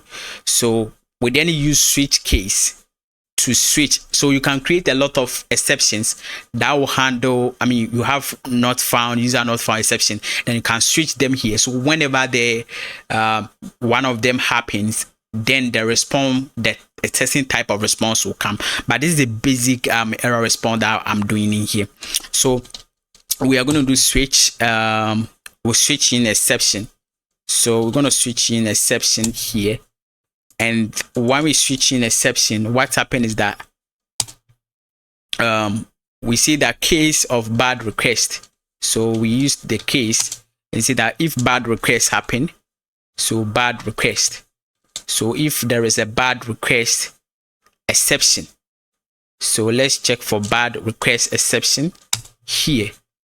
What's happened is that we go in there and we have the error response. Let's check the raw if we are getting an error response. So error response, which is supposed to be okay, it's response writer.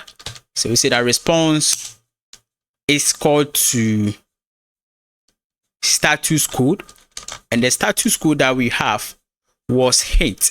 So we see that this is what we want, and we are getting an error. Let's use the system.net. Okay, so this is the, if that, we're going to see that error response or response, the message that wants to come in. We then here we already have the message, but we want to get the title of the response that is coming in. So the title, so here we should get a title. So let's go to our response and check the construct. We should probably have title in here in the error response. So you see, instead of title, you see what we did here. Okay, so let's save this and let's go back to this. So what happened is that we get a title, and then we don't want to the exception name of the exception that is coming up. We get a type of it. Let's get a type and the name. So when we do that and then we break, so this is when there is a bad request exception happen.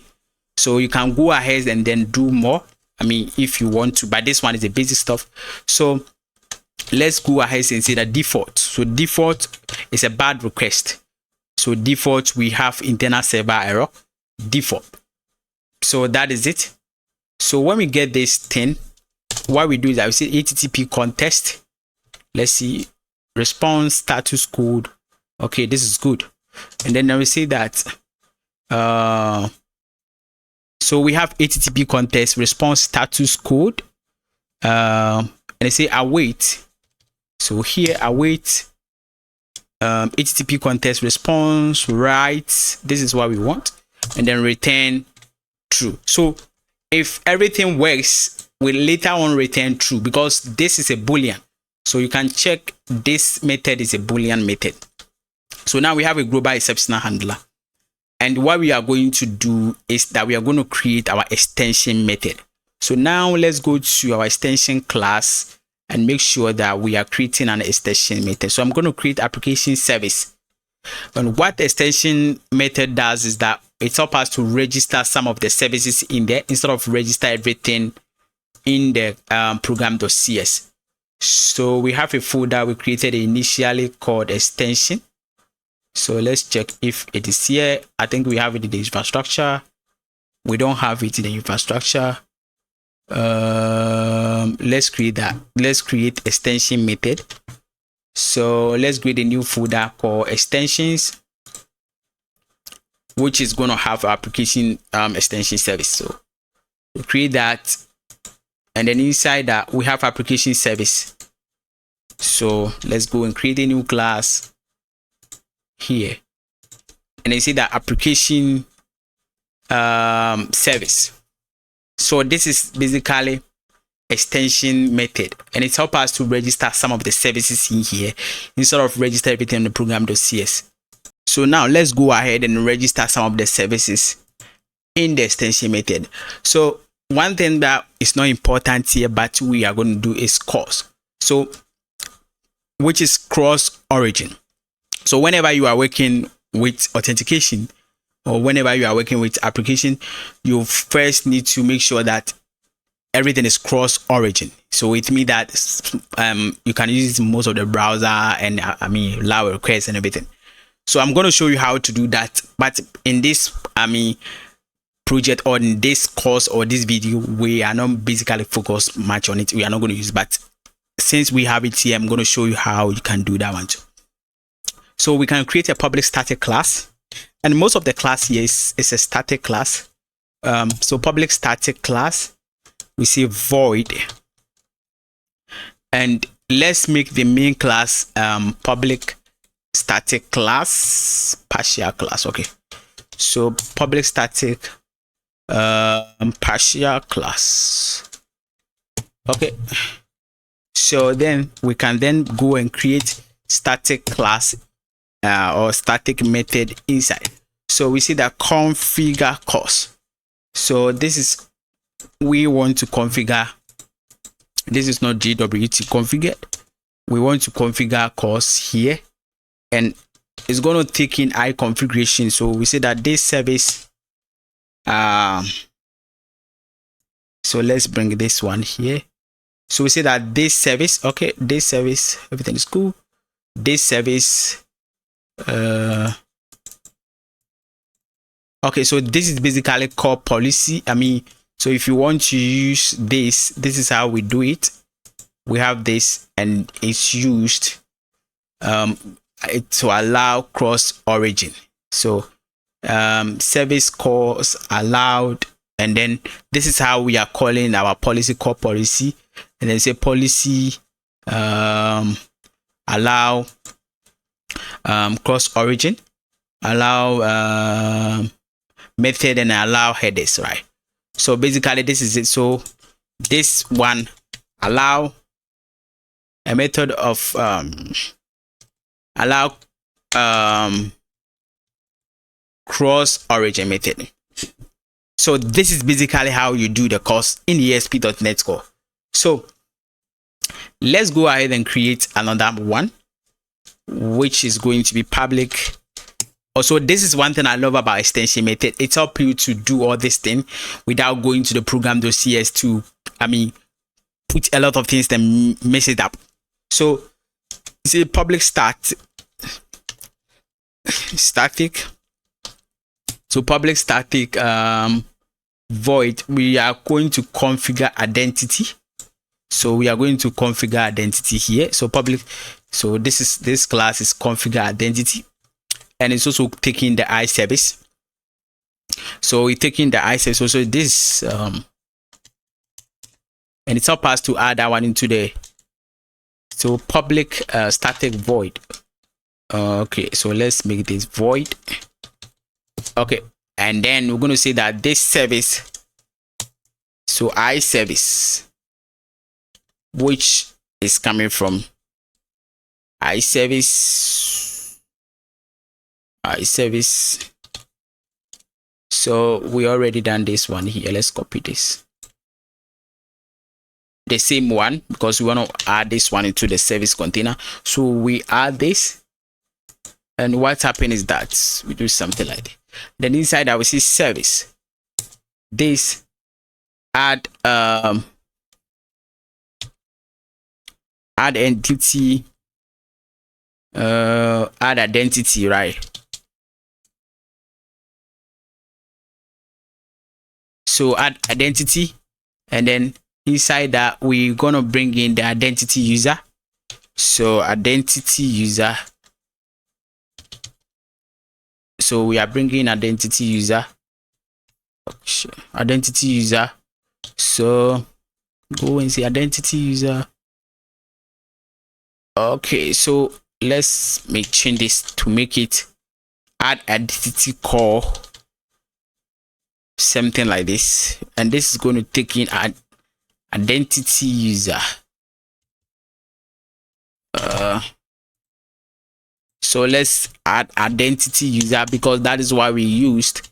So let's configure them here, identity user, user here, and I think it's coming. And when it comes, what we have happen is that this thing taking something like this, we can say that so when it happens like this, we can see that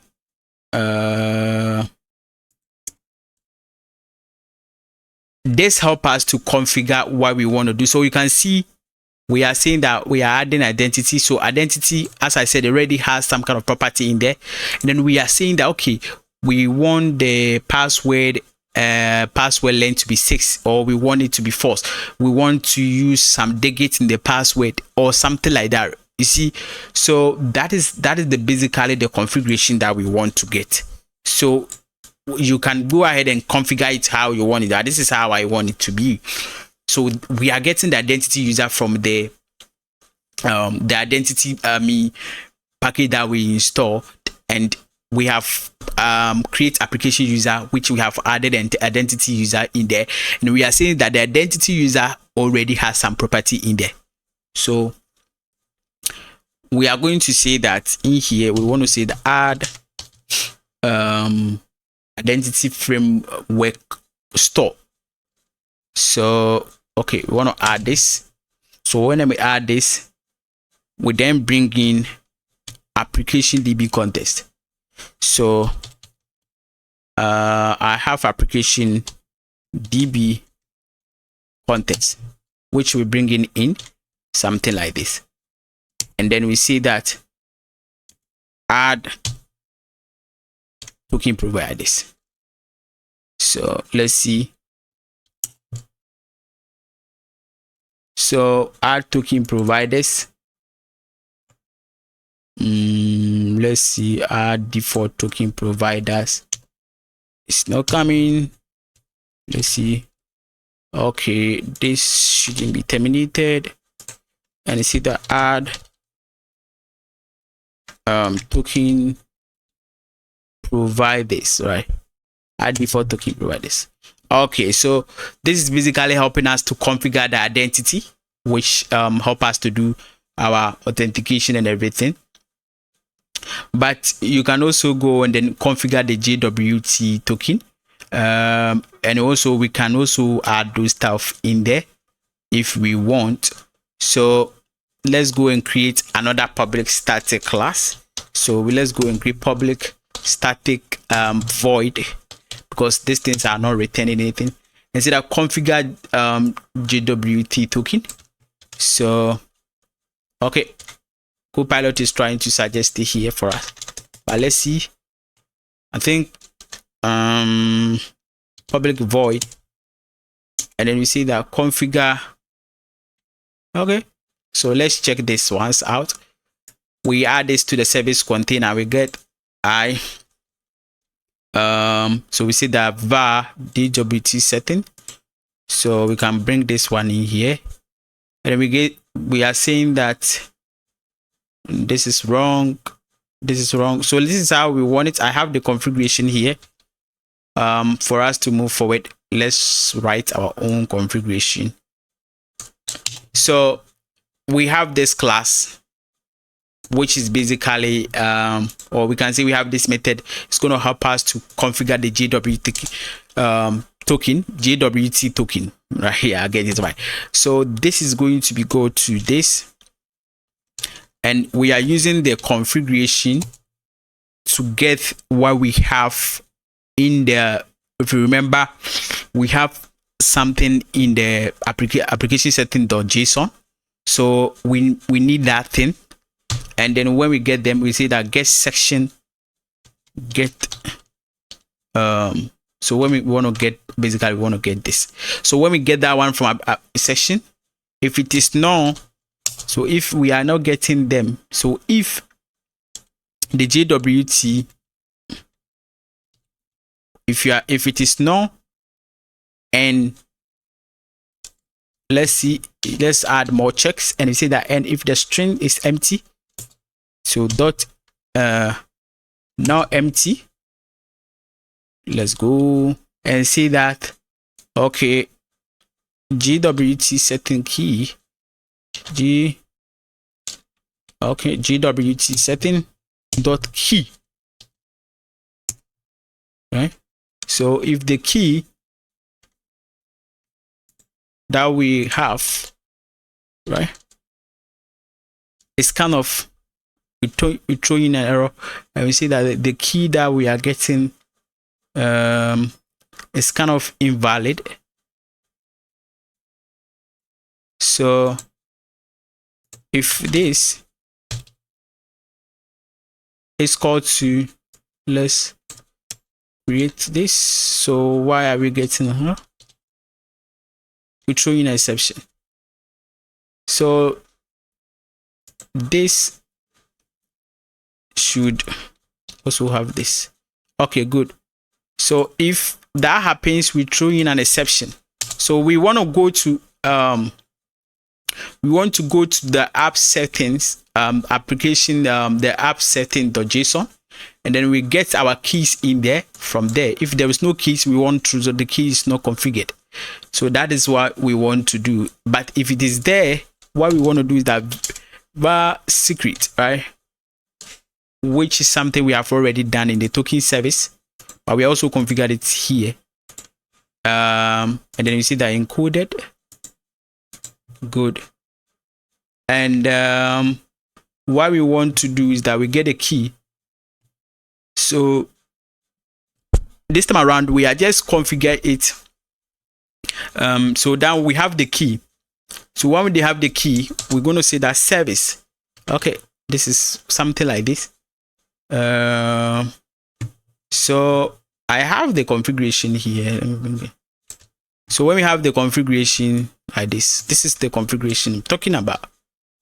So basically this is how we configure it. It's similar to the one that we did, but this time around we are just making sure that we are getting the token, we are setting in some requirements, we are adding to the contest and everything. So this is basically helping us to generate our token and everything. So this is how our extension method is going to look like. And we have this that's just helping us to configure the JWT token and configure identity and also configure course, and that is it. So now let's go and do more work in the program.cs. When we are done, we basically move to the controller and then we can start testing our application. So in the controller, we remember we are getting a current user. So when you check our code, you can see that we are getting when you go to the service, we have current user here, and we are getting current user, which is a current user service.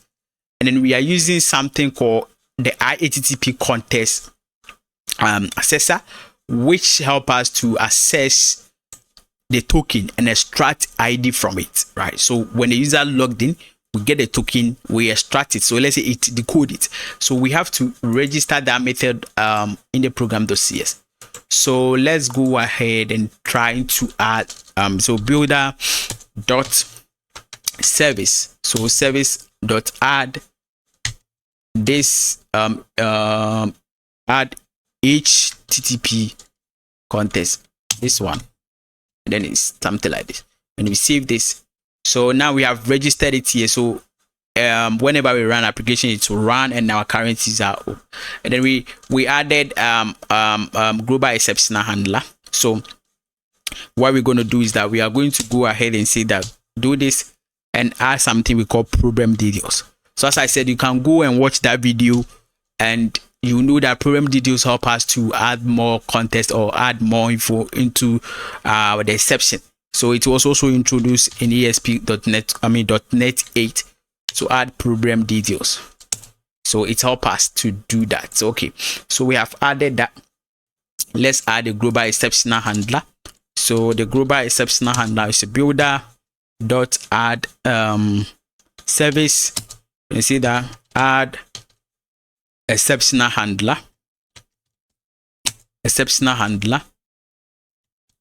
Okay, so we are going to add exceptional handler, and then we bring in our global exceptional handler in. So add exceptional handler, and this one, and then we are going to see that before it to go to like this, let's bring a global exceptional handler which we created from the exception, and then let's terminate this. So this help us to then our exceptional handler now is available in the application, and then we can use it in most of the places that we want. So the next thing that we want to do is that we want to leave this one default, but because that we are going to do token, so now the Swagger, we are going to, when the user log in, because we don't have the front end yet, we then copy the token, and then we have to do some configuration in Swagger that will be able to, we paste in the token, and the Swagger can pick it and know that the user is logged in or logged out or something. So I have the configuration that I did which work with that. I'm gonna bring the configuration and explain the configuration to you. It's easy, we can do it, but I have it's gonna take time. So let's see. This is something you can add whatever you want. So this is a Swagger configuration we have done, and then OPAI info which we used to have, and this thing is trying to help us to add a security. We can remove this S comment. We don't want that. We want add a security definition, and we are trying to add the name authorization, the schema, the format is JWT, and then this is a header, add a security requirement, and this is what we're trying to do. So basically, this will help us. This is a Swagger thing. It'll help us to be able to copy the token and then paste it in there, and it will work. So let's go and add our database also into the application. So say add database. So adding database. Okay, so adding database. Okay, database contest. So we have database contest 2 here. So we say builder.service, and what we are doing is that add DB contest application DB contest. So let's bring the application DB contest from here, and let's bring it this. So remember, we installed this SQL provider, which is the use SQL server. So this is the package that we installed, the SQL, the entity .sql. So this is what we are using, and that is what we are using. So that .sql, and it get the connection string. So for me, how I configured mine wasn't the default connection string, it was SQL connection. So your connection string might be different from mine, so you can configure your SQL database, SQL server database, and then trying to get your connection string, and then you put into either application applications app setting.json or app development.json. So now in the program.cs, we have this database added. The next thing we need to add is that we are going to add the services, and which is something that I can then go ahead and add it. It's the services that we have, right? Which is the application, trying to install the application. That is one thing that we have put in there. You can see we are doing duplication. We have already added this to the contest, and we are also adding it here. So you can remove it. It's just a duplication that we have done. So we have already added it to the extension method, so no need to add it here, right? But it's there. So let's go and see that token service. So now this is the simple thing that I've done, and this is adding register automapper here. So registering automapper, this is how we register automapper in the program.cs, and this is adding our services. So the service we have, adding the services we have.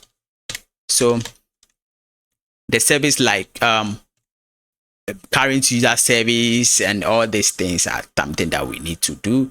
So this services is what we have. So we are going to go ahead and also add something like this. We are going to add this. Let's add this service dot configure identity. We have already done that one in the extension method. So configure identity, call that one in here. Configure identity, which is something we should be getting here. Okay, so configure identity, which is a service. So we then also call that service that we have, which is configure JWT token, and I think we have cost 2. This is what so this is coming from the extension method, right? So this is coming from the extension method, the service that we the classes that we created in there. So when we are done, when we come here, we can see the app.use the core. So this is how you use core. So you call, this is a middleware. So anything that comes here, most of them are middleware. So the moment we bring in the app it means that we are in ASP.NET Core. It means that we are using middleware. So we have to take note of that. Anytime we bring in the app, anything that is after that, it means that we call them middlewares. So we have used that, and for us to make the global exceptional handler or global exception, we need to also use something like that. We need to register another middleware called app.register. Also use exceptional handler. So use exception handler. So we're going to use this and then we have to make sure. So now our program.cs is looking good. We have, let's try and see that, adding Swagger. So this is Swagger. We have our adding database, we adding all the services and everything. So now everything is configured in our program.cs too. So the next thing that we like to do is we go ahead and create controller. So very easy. We go to the controller. We already have the weather forecast controller, which after that we are going to delete, or we can just leave it. So we say that auth controller. So in the ASP.NET Core, this is how most of the time things work. You know, we have created services. So we have services and we have our DB context. So basically, the DB context is talking to the services with the business logic. So the service has the business logic and has the DB context, and you implement all the logic in there. What's supposed to, and then the controller expose everything to the user. So the controller is exposing everything to the user, so that, I mean, that's this here is where we create all the endpoints. So now we have register, generate, refresh token, everything. What we need to do is that we need to bring in the service, I mean the service interface, and then we'll be able to use the tier. So what I'm going to say, this is a controller base, and this is a controller base. So we use the MVC, and then we are going to say that the route is an API. We don't want to add a controller to it to make it something. So this is very simple. And then we are going to bring in private read only, our user service. So our user service.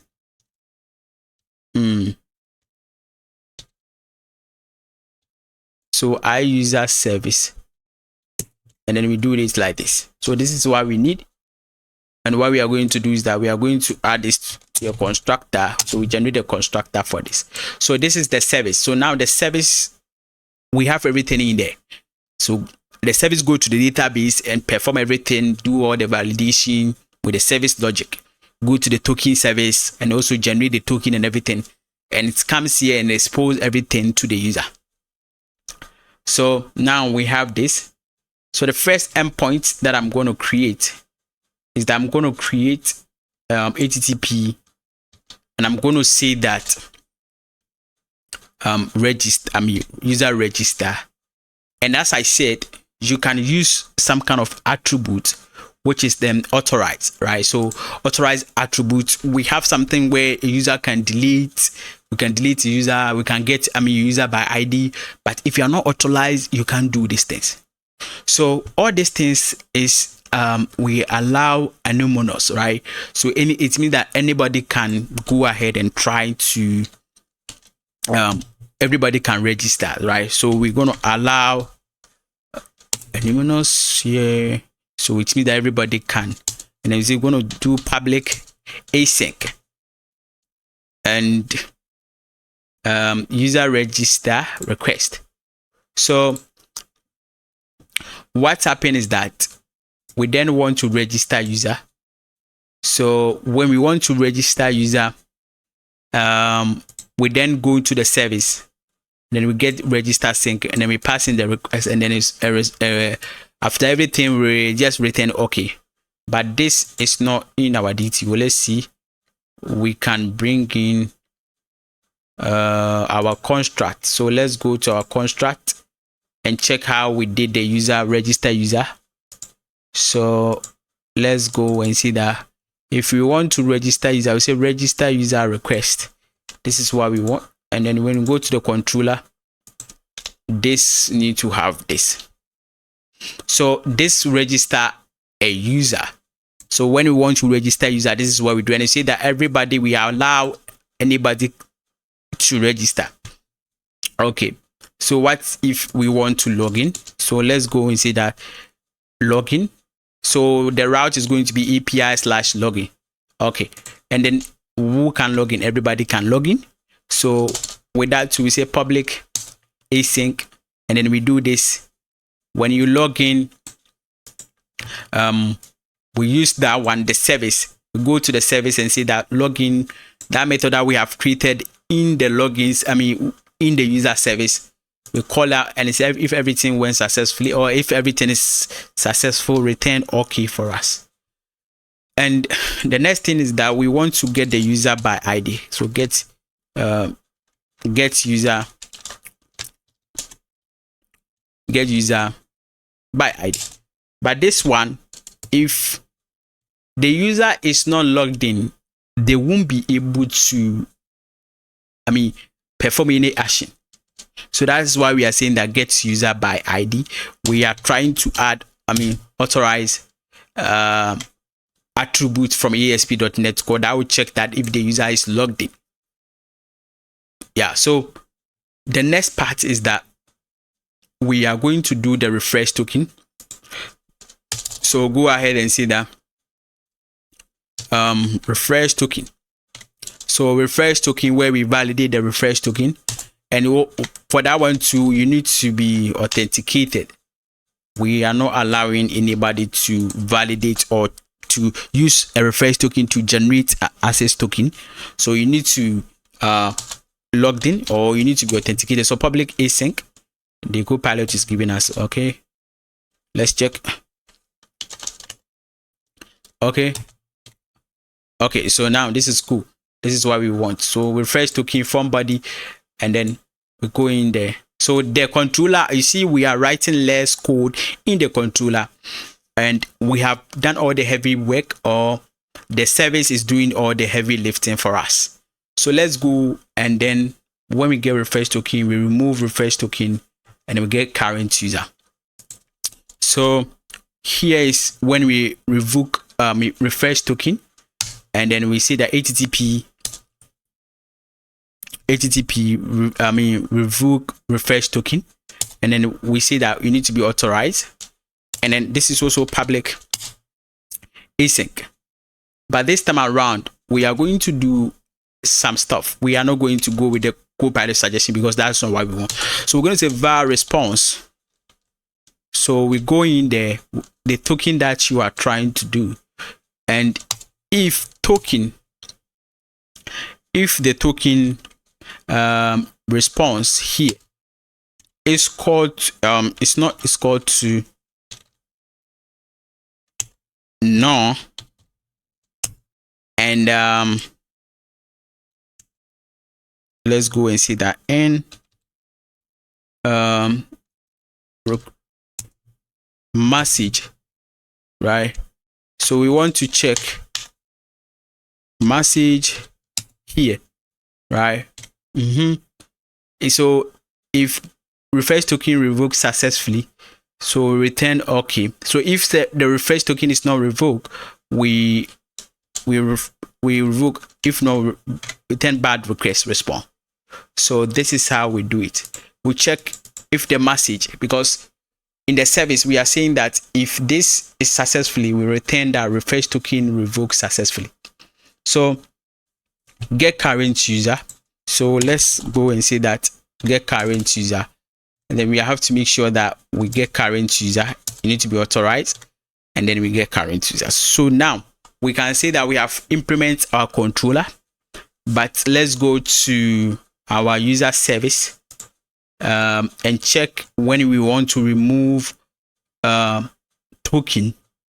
The message that we need to get in there is that it's supposed to be successfully.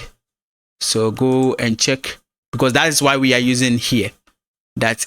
So if the message here is not, we have not gotten that message yet, then remove it for us. So let's go to the user service. When we are removing token, refresh token, what do we say that? We see that we are not seeing the access token. So we say that we return when we update the user. Okay, this is a generate. So let's go for the remove one. Okay, remove. Okay, good. So now let's run the application. Let's save everything. and let's run the application and see if you have our controller. We are going to run migration, database migration, and start testing application and see if everything works. So now let's run the application and see if there is no error somewhere and see if everything built successfully. So everything is built. Let's go and check. Now you can see that we do have everything in here. So we have API register, login, everything that we have created. So now it means that our controller is working. So now we can go ahead and start our database and check if everything is working. We can create a migration and check. So now let's go and test this thing. The first thing we need to do is go in there and trying to generate our migration. So let's make sure that our application is not working. We have to stop it when it's running. And we are going to generate migration and update our database so that we can create a user and then we log in and see if the refresh and access token, everything is working. So we're going to say that the first thing to do here is that we are going to generate an initial migration. So we are not in the root folder. Let's go to the root folder. Here say .NET generate the initial migration. So we are generating a migration. Then we use the migration to update our database. So as I said, the identity user has a default stuff. So is that the Microsoft extension SQL Server. It's a sample SQL Server version could not. So let's go and check the version that we have here. So the SQL Server version that we have here, the design is 9, which is not something we want. We basically want to have 8. So we have to make sure that everything is 8. So let's check the migration again if it will work. So make sure that the entity framework or the design, the version is 8. So now you see we have our migration here. So when we go to our application, we should see migration here. So let's check, and you can see we can go in there and check. And you see we have first name, gender, refresh token, username. So we have username here, update at, email, password, phone number. So all these things is coming from the identity user. So we have all these rule claims and user ID and everything. So we, as I said, we have login providers, which you can use something like Facebook, login with Google and everything. So now the hard part is that let's try to update our database. We are using the EF core to update our database. So we see that .NET EF core database update. To update our database, let's bring our SQL server. Let's connect it and see if we are not going to get any error. If we get everything, then okay. So you can see, let's connect this. Okay, so I've connected to my SQL server. So you can see now we have this. It's updated. So the migration, the EF core take the migration and update it with the SQL server using the connection string. So when we go here, you can see the database name that we gave was the database or DB Pro. So let's go in there and check database. So you see that we are going to have this database, and then we can go to tables if we want, and then let's see, and then you see we have all these tables here, right? And this is coming from the identity. So now that we have this, let's run the application again and let's go and create a user and see how it works. So now I want to register a user, and what I want to do is that the first name of the user, I want it to be Clifford. So the first name of the user, let's make it what? Clifford. So this time around, I'm creating a user. So the first name here is Clifford. And okay, so this is my first name, my last name. Let's make it Opoku. So let's make it up last name Opoku like this. Email, let me do Clifford at gmail.com. And then password, as we configured it, you need to have some kind of string like this and numbers. So Clifford 123. And this thing is the thing configuration we have done. You can go and do your own configuration. You can allow caps, or you want lowercase and everything.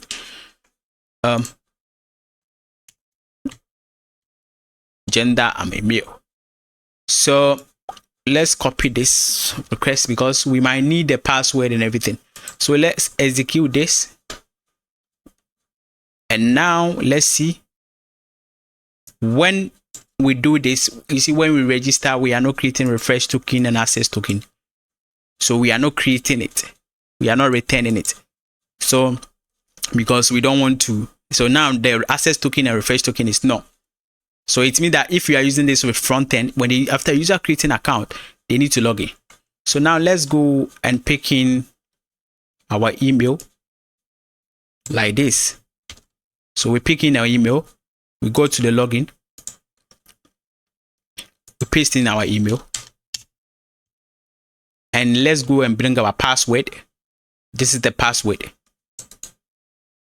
So we copy the password. And now let's put in the password like this. And now let's try and see if this one works.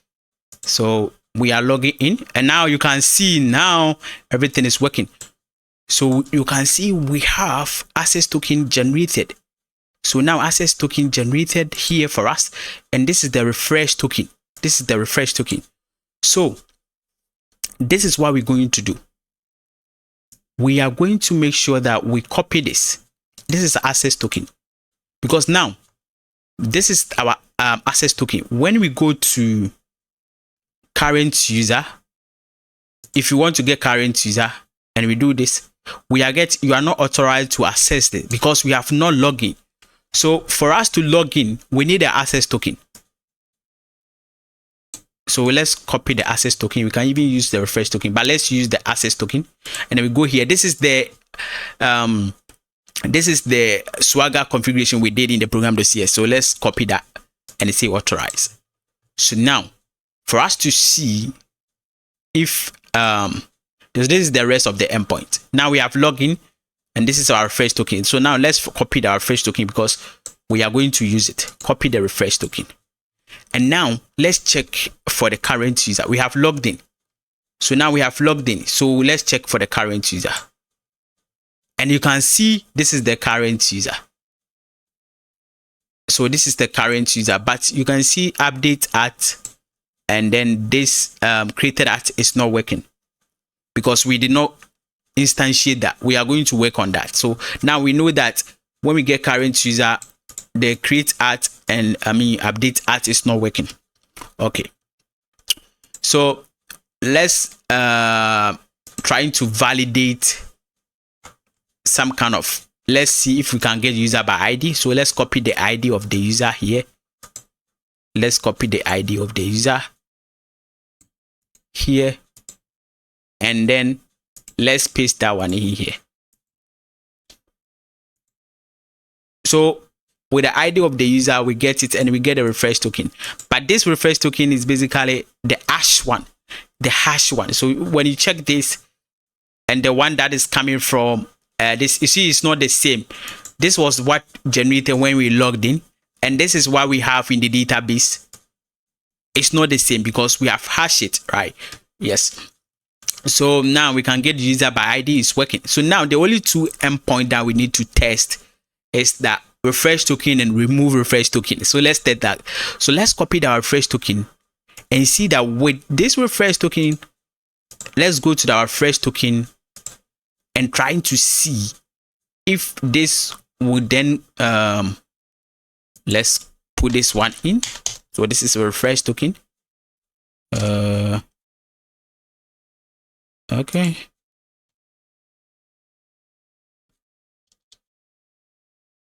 So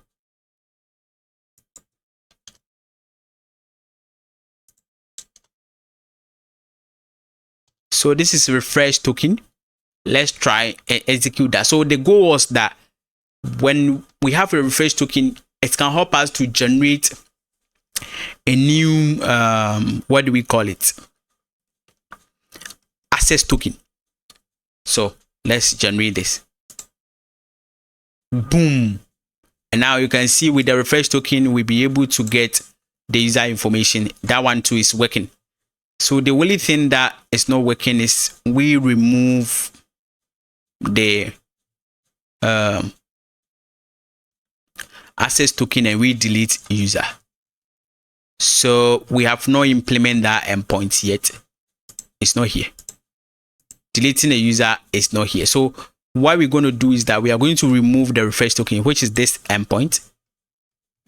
So get refresh token, everything is working. So remove refresh token is what we're going to do. So now let's go and copy the refresh token that we get from here.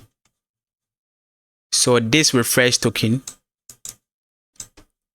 we want to remove it and make sure that when you log in, you're going to copy the refresh token from the login. It's not the one that is hashed and saved in the database. So if you are working on front end, what you do is that when the refresh token comes, you store in the state or you store in somewhere, right? Okay, good.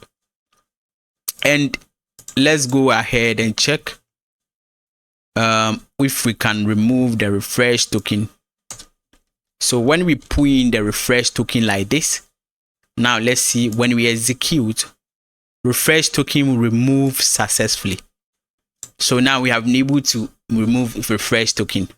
So this is how we do it. And the only thing that we need to go and work on is when we get current user response, these things are not working. Created that and updated that. So let's go to our code and create an instance of it and come and create a new user. So in our code, how this one works is that when you go to this, so when we log in, let's go. When we log into the user, this one, we need to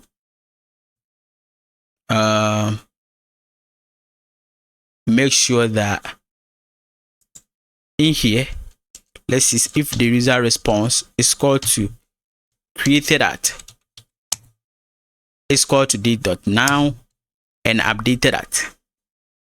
So this is creating an instance of, so now when we go and log in again, let's go and make sure that we have our login. This is our login. Let's copy this, right? Because we are going to, refresh the application. So let's copy this and have something like Notepad.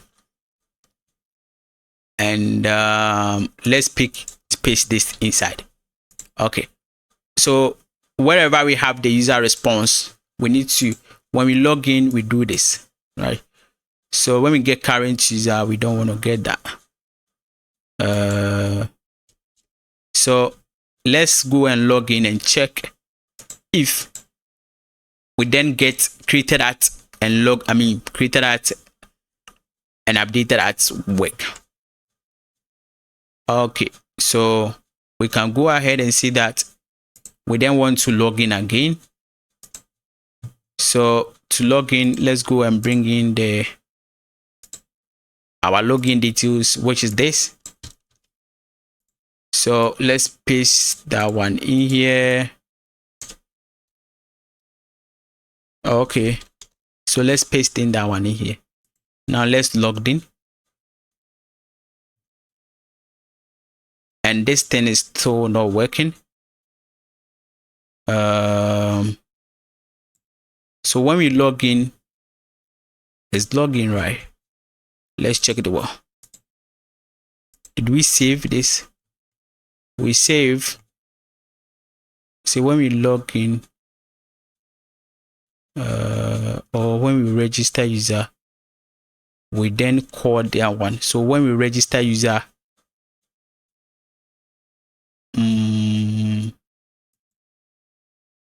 okay. So what if you say new user?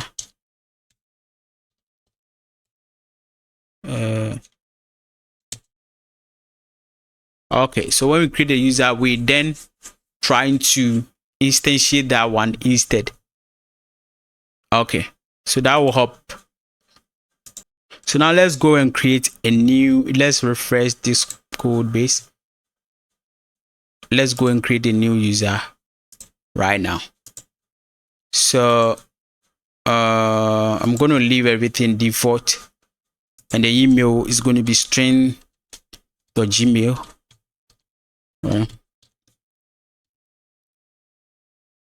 Gmail. And the password is going to be string 123. So string 123. Let's do that. And gender, I'm going to say male, right? So let's create a new user right now. Okay, so now you can see it's working. Created that, it's now working. So we have fixed that error. So now created that is working. So when you create a new user, that is where it will work instead. So let's go and log in with this new user we have created. So let's go to login. This is login. And then we're going to log in. Okay.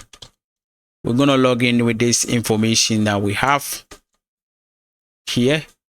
And then we hit login. Okay. We are not properly doing this one. Password. Let's copy password. Paste it here. And let's do the email. Let's copy the email like this. Let's go and paste that one right here. So we now have the email. We have copied that. Let's log in. So we log in. So when we log in, you see now created that it's not working, right? Okay. So let's go and fix that. Register works, but login it does not work. So when you check the register one, we did that before we respond that. So login, where is login? Get current user, refresh token. So this is remove, update user. So let's go and check login from this section. Login user. We have already done this thing, but it's not working.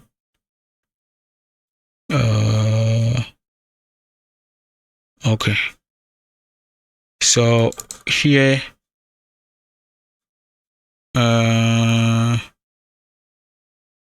let's check. Okay, so now let's debug this one. So let's remove this here. And paste it that one here. Let's check this one. So before we can do that, let's go and copy our login information like this, right? And let's run the code again. So when we run the code again, we can go straight and log in and check if the updates and everything is working. So, okay. Now you can see it's working. So 2024 and updates, everything works. So this is how we do it. Created that. So with here, we don't even need updated that. So when we update the user information, that is where we bring it. So this is how we do it. This is how you basically say that user dot updated at is called to this. So when we update the user information, we change that to that. Okay. So there is some kind of endpoint we did not even implement, which is the update and delete. So you can take that one as a challenge, and then I'll make all the code available on GitHub, but you can go ahead and then trying to, so let's bring in the update user here and see that update user, and then let's make sure to delete user. So delete user. So let's get the one. Let's see if we can delete user. So this is how you do it. Very simple. I can give you, whoever watched this video, I'm giving you a challenge that trying to implement the update user, which I'm trying to uncomment that. Try to do that, and this is how you practice in this video. This YouTube channel will learn and practice. So update user is something you need to try out and see how you're going to make it work. But so we have implement all the the important ones, and delete user was something we have implement last. So let's see if delete user works, and then you try to implement the update user. Whoever watched this video, when you get to this point, try as a challenge, and this is a challenge. If you are facing challenge, drop that one in the comment section, and I'll respond to that for you, and we all learn together. So let's go here, and now we have delete user. So let's go ahead and add, we log in to this account. So check something here. We need to provide an ID, right? And so before we do that, when we log in like this, we can log in with this information. So when we log in with this information, we can delete everything from here and say we want to log in, because we have already created an account with this information. So let's check, and we have logged in. And then you can see created at, updated at. Now the created at is coming because I did not do the updated at. Right? Yeah. When we log in, we forget the updated at, but we can bring it back. So now it's here, but it's not working. Okay. So to make it work back, let's go and bring it. So that anytime we log in, we can see that this was updated at, but we can leave it. So the goal is to work with authentication, the tokens. So let's copy let's try to get the user ID here. When we get the user ID, let's go in down and trying to delete and see what happened. So here we copy this. When we do that, we are getting an error that you are not authorized to access these resources. Please authenticate. And this is our global exceptional handler is working with this. And because we have not copied the token and then we have not logged in, you can't delete. So this is one thing I wanted to show you, because when we're building the service, you see, we just said that when we find the user ID, we can delete. And you might think that, okay, when whoever find the user ID can delete user, but that is not how. The user needs to log in. So if you are working on rules, we can then decide who can delete account and who cannot delete account. So now let's go and copy this token here, right up, and let's try go and log in. So let's log in like this. Good.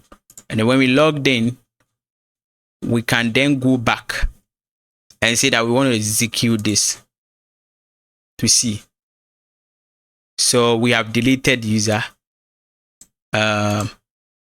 So we have deleted the user because we are getting no content, right? So let's try to log in again with this account. and you see that invalid email or password because the user does not exist. So we have deleted the user. So thank you for watching this video. We have made this video very long, so that's why I'm saying that go and then implement the update functionality.